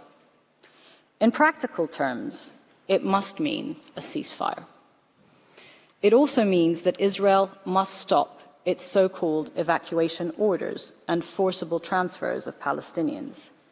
It means that Israel must dismantle settlements in the occupied Palestinian territory and must prevent violence perpetrated by settlers, many of them armed, against Palestinians. And it means that Israel must put an end to its settlement activities, its confiscation of land, demolition of homes, and the transfer of new Israeli settlers to the occupied Palestinian territory. Finally, Israel must also comply with all decisions of the Security Council, in line with Article 25 of the UN Charter. This includes the binding decisions in Resolutions 478, 2334, 2712, and 2720. The UAE further submits that the erga omnes and jus cogens character of norms violated by Israel also give rise to obligations for all states. First, no state may recognize as lawful the situation resulting from Israel's unlawful conduct, nor render assistance to maintain such a situation. Second, states are under an obligation to cooperate to bring to an end Israel's serious breaches. Additionally, state parties to the Geneva Conventions must ensure respect for those conventions. These obligations may translate into different actions from one state to another. The UAE believes that diplomatic engagement and dialogue can be effective tools to encourage compliance and cessation of unlawful conduct. But where these tools fail, third states' obligations remain, as do the other instruments of the international system, including the General Assembly, the Security Council, and the court that sits in this great hall of justice. As the permanent representative of a country that has just completed its term on the Security Council, I wish to invite the court to consider the following. The obligations to cooperate and to ensure respect for international law carry implications for states in the exercise of their vote on the Security Council. Voting against or preventing the adoption of a Security Council resolution that seeks to put an end to serious breaches of international law cannot be compatible with such obligations. Israel's violations also have implications for international organizations. The organs of the United Nations can and should take all steps within their respective mandates with a view to ensuring an end to those violations. The UAE remains firmly committed to play its part in supporting the principles of international law which underpin the international system. The UAE considers that the court's advice on the questions before it is critical. Indeed, we believe it matters for all states, large and small, who rely upon and seek to preserve our international order. The reason it matters is quite simple. The even-handed application of international law is essential if that order is to function. To allow otherwise, to permit states to pick and choose what international law to apply and when, risks destabilizing our international order. Mr. President, distinguished members of the court, the Palestinian people have suffered for far too long under an occupation that is seemingly immune from international law. Palestinians and Israelis deserve to thrive side by side in their own independent, prosperous and secure states. This cannot happen if Israel's violations persist. Peace will remain elusive while the Palestinian people's inalienable right to self-determination continues to be denied. The UAE has every confidence that the court's opinion will contribute significantly towards achieving a peaceful resolution of this conflict in accordance with international law. Thank you.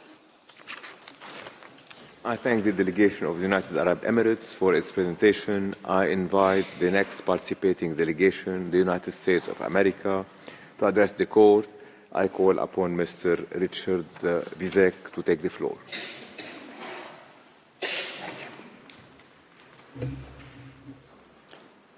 Thank you, Mr. President and members of the court.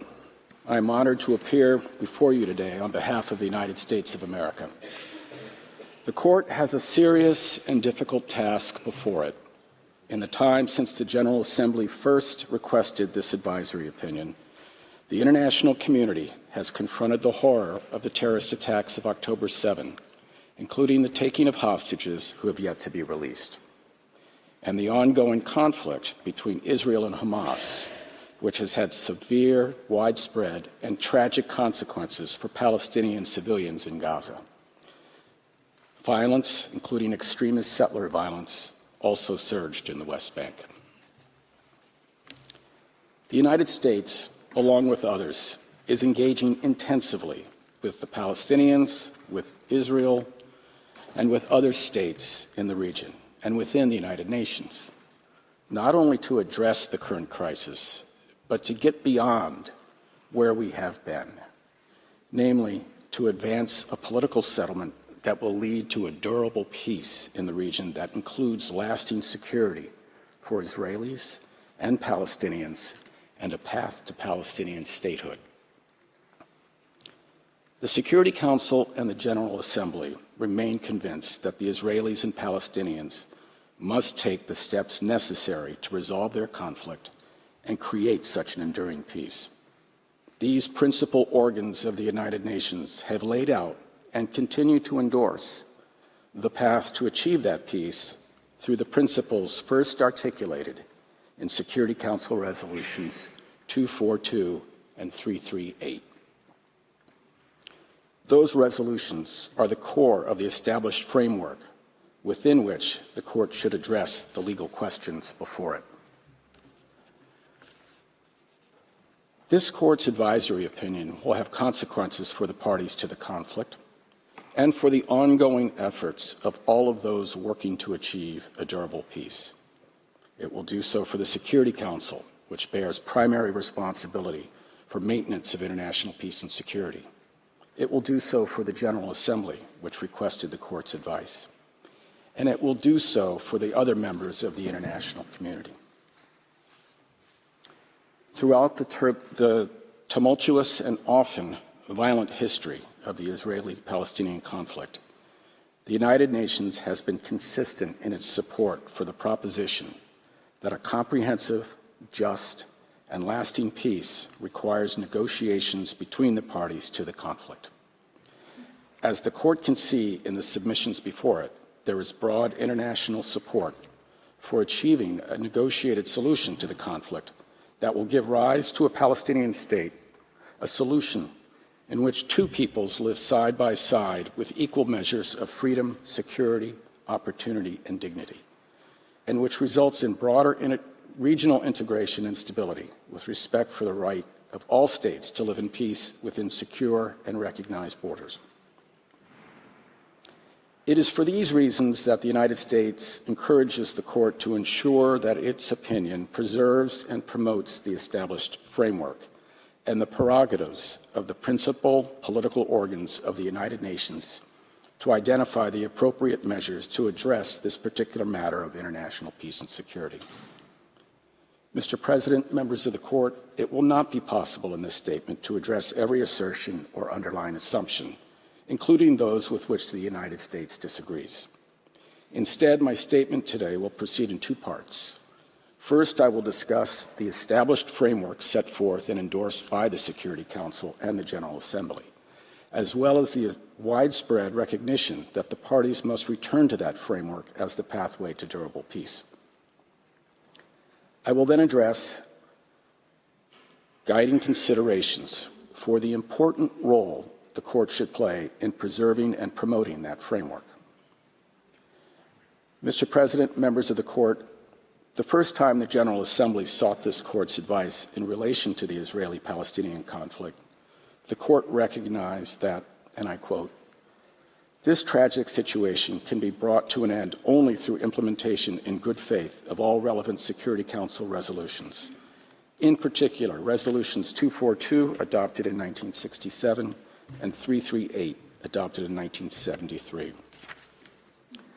This statement remains as true today as it was then, as the Security Council, the General Assembly, and the international community have consistently affirmed, and as many of the submissions in these proceedings recognize. As set out in our written submissions, the established framework for achieving a comprehensive and enduring peace is anchored in Security Council Resolutions 242 and 338. At their core, these and subsequent resolutions call for the application of two interdependent and inseparable requirements for a just and lasting peace. One is the withdrawal of forces from occupied territory, and the other is peace and security for states in the Middle East, through acknowledgement of the sovereignty, territorial integrity, and political independence of every state in the area. In identifying these interdependent requirements, the Security Council decided that the withdrawal of Israeli forces relies on and is bound together with the termination of belligerency, mutual recognition and respect for the right of Israel and every other state in the region to live in peace within secure and recognized boundaries, free from threats or acts of force.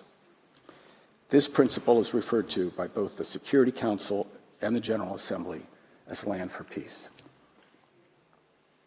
In the years since, these interdependent and inseparable requirements have been the organizing principle of historic peace agreements, first between Israel and Egypt, and then between Israel and Jordan. They were also adopted by Israel and the Palestinians in the Oslo Accords, though the promise of Oslo has yet to be fulfilled. The framework built upon these requirements remains the only basis for achieving a comprehensive peace in the region and between the parties. The Security Council and the General Assembly have reflected this time and again in their respective resolutions. This framework also remains the basis for ongoing U.S. efforts to facilitate a lasting peace.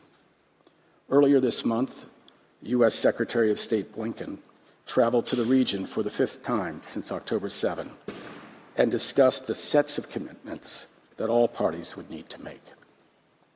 As he explained, there will be difficult choices necessary to realize the vision of the long elusive prospect of true peace and true security. He also reinforced that the diplomatic path to a just and lasting peace and to true security for all in the region continues to be a path to an Israel that is fully integrated into the region with normal relations with the countries of the region and with firm guarantees for its security. He underscored that this must include a concrete path to a Palestinian state living side by side in peace and security with Israel.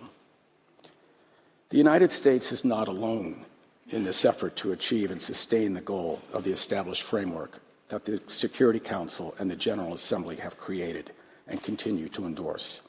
Countries and organizations around the world, some of which are participating in these proceedings, continue to reiterate the imperative of reviving the peace process and urgently achieving a two-state solution. Our written comments collect a number of statements made to that effect. Mr. President, members of the Court, I turn now to the second part of my statement and the important role the Court can play in preserving and promoting this established framework. The Court has appropriately recognized that its role in rendering an advisory opinion is to assist the requesting UN organ while taking care to avoid a result that could undermine the determinations of the Security Council and its primary responsibility for the maintenance of international peace and security. This feature of the Court's advisory function has several important implications for the Court's work in this proceeding. I will discuss 3 of them. First and fundamentally, the Court should not take up the suggestion of some to interpret the questions in this proceeding as encompassing the entire question of Palestine. The request seeks advice only with respect to the legal consequences of the conduct of one of the parties to the underlying conflict. This one-sidedness, which contrasts with the reciprocity inherent in the established framework, necessarily must inform the Court's approach to this advisory proceeding.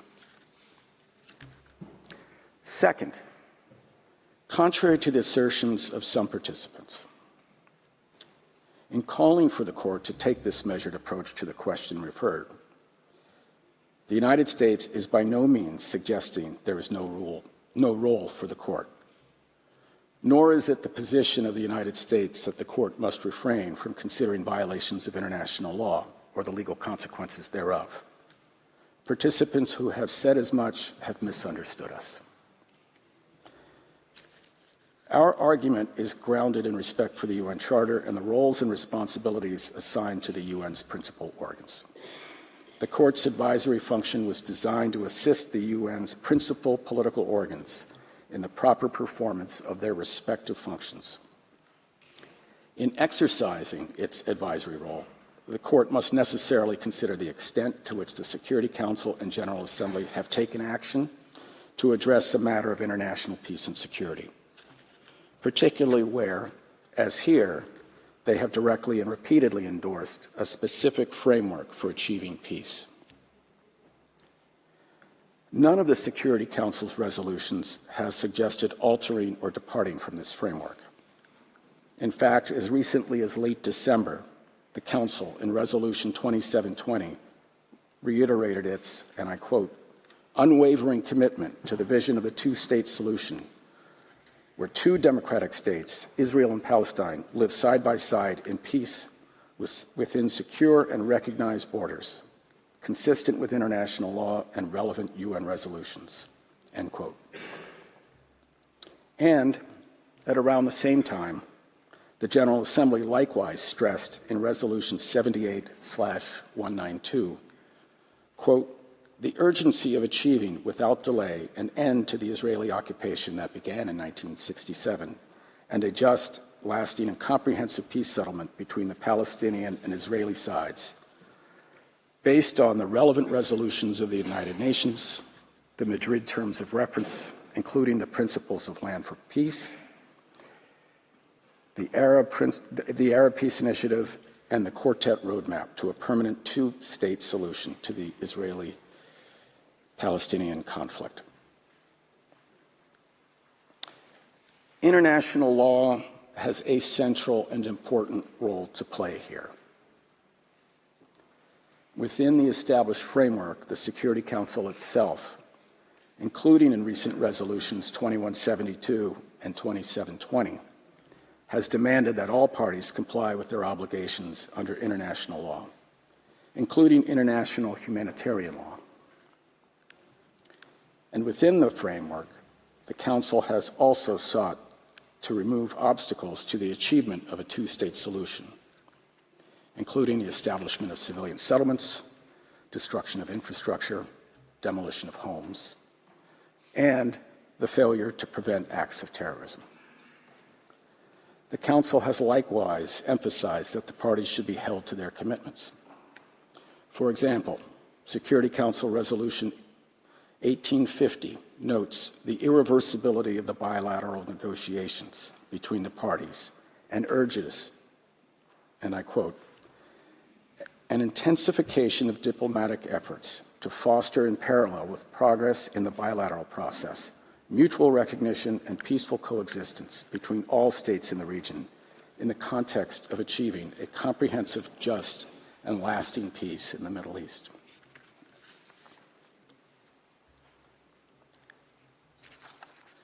In any consideration by the Court of these or other issues, the challenge for the Court is how to provide its advice in a way that promotes the framework rather than disrupting its balance, potentially making the possibility of negotiations even more difficult. In this regard, it would not, as some participants suggest, be conducive to achievement of the established framework to issue an opinion that calls for a unilateral, immediate, and unconditional withdrawal by Israel that does not account for Israel's legitimate security needs. Whatever the Court's opinion on the legal consequences of particular violations of international law, such an outcome would be contrary to the established framework, which the Security Council and General Assembly have structured around the two interdependent and inseparable elements, not only withdrawal, but also the conditions necessary for peace and security for all states in the region. An enduring peace requires progress on both of these balanced elements. In addition, as noted in the U.S. written comments, the establishment of this framework by the Security Council and General Assembly is a salient feature of these proceedings, distinguishing it from other proceedings. Mr. President, members of the Court, as Secretary General Guterres remarked just a few weeks ago in connection with ending Israel's occupation, quote, a lasting end to the Israeli-Palestinian conflict can only come through a two-state solution. Israelis must see their legitimate needs for security materialized, and Palestinians must see their legitimate aspirations for a fully independent, viable, and sovereign state realized, in line with United Nations resolutions, international law, and previous agreements. Under the established framework, any movement towards Israel's withdrawal from the West Bank and Gaza requires consideration of Israel's very real security needs. We were all reminded of those security needs on October 7, and they persist. Regrettably, those needs have been ignored by many of the participants in asserting how the Court should consider the questions before it. In sum, it is important that the Court keep in mind the balance that the Security Council and General Assembly have determined is necessary to provide the best chance for durable peace.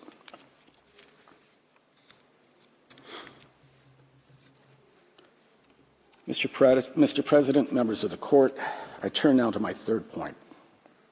In carefully considering how its advice might best support progress within the established framework, the Court should not deviate from longstanding principles of international law, including with respect to the law of belligerent occupation. As set out in the written submissions of the United States, international law does not provide for an occupation itself to be rendered unlawful or void, based either on its duration or on any violations of occupation law. Under international humanitarian law, a belligerent occupation is established when the customary international law standard reflected in Article 42 of the Hague 4 regulations is satisfied. The fact of an occupation is the basis for the occupying power to exercise its authority over occupied territory. The fact of an occupation is also the basis for the application of the legal rights and duties applicable to an occupying power. For example, the Fourth Geneva Convention prohibits an occupying power from transferring parts of its own civilian population into territory it occupies. Even if an occupying power violates such a prohibition, as has been argued in this proceeding and as the Court found in construction of a wall, the legal status of the occupation would not change as a consequence, because the occupation continues in fact. Importantly, this means that the protections of occupation law, including its protections for civilians, would continue to apply. We were surprised to hear that some have questioned in this proceeding the U.S. position on the illegality of acquisition of territory by the use of force. We have repeatedly stated our strong opposition to any unilateral attempts to change the peacefully established status of territories by force or coercion anywhere in the world, and have reaffirmed that the acquisition of territory by force is prohibited. And as our written statement made clear, in reference to this and other situations, the Security Council and the General Assembly have declared that any actions to change the status of occupied territory are null and void and do not affect the continued application of the Fourth Geneva Convention. With respect to duration, international law does not impose specific time limits on an occupation. That said, belligerent occupation is a temporary measure for administering territory under the control of belligerent armed forces. A few days ago at the Munich Security Conference, Secretary Blinken emphasized that it is more urgent than ever to proceed to a Palestinian state, one that also ensures the security of Israel and makes the necessary commitments to do so. In light of these considerations, the Court should not find that Israel is legally obligated to immediately and unconditionally withdraw from occupied territory. The Court can address the questions before it within the established framework based on the Land for Peace principle and within the parameters of established principles of occupation law. Mr. President, members of the Court, as I said at the outset, you have a difficult task before you. Others have asked you to broadly construe the questions and the law. They have asked you to try to resolve the whole of the dispute between the parties through an advisory opinion addressed to questions focusing on the acts of only one party. The United States disagrees with that this approach would be consistent with the Court's role within the United Nations or the established UN framework for achieving peace through negotiations. Hamas's attacks, hostage-taking, and other atrocities, the ongoing hostilities and the suffering of Palestinians in Gaza, and the violence in the West Bank reinforce the United States' resolve to urgently achieve a final peace that includes the full realization of Palestinian self-determination. The current crisis illustrates the vital need to achieve this peace this final peace, with a Palestinian state living safely and securely alongside a secure Israel, fully integrated into the region. As Secretary Blinken said, quote, "We're not going to have durable security for Israel unless and until Palestinian political aspirations are met," end quote. The lack of meaningful progress on a negotiated end to the conflict and establishment of peace between the parties and for the region cannot and must not persist. The Security Council and General Assembly continue to make clear their support for the two-state solution and the established framework to fulfill it. This conflict cannot be resolved through violence or unilateral actions. Negotiations are the path to lasting peace. For these reasons, we respectfully encourage the Court to carefully calibrate its advice in this proceeding to support and promote final realization of peace and stability within the established UN framework set out in Security Council Resolutions 242 and 338. Mr. President, members of the Court, this concludes the oral statement of the United States. I thank you for your kind attention. I thank the delegation of the United States of America for its presentation, which brings to a close this morning's hearing. The Court will meet again this afternoon at 3 p.m. to hear the Russian Federation, France, the Gambia, Guyana, and Hungary. The sitting is adjourned.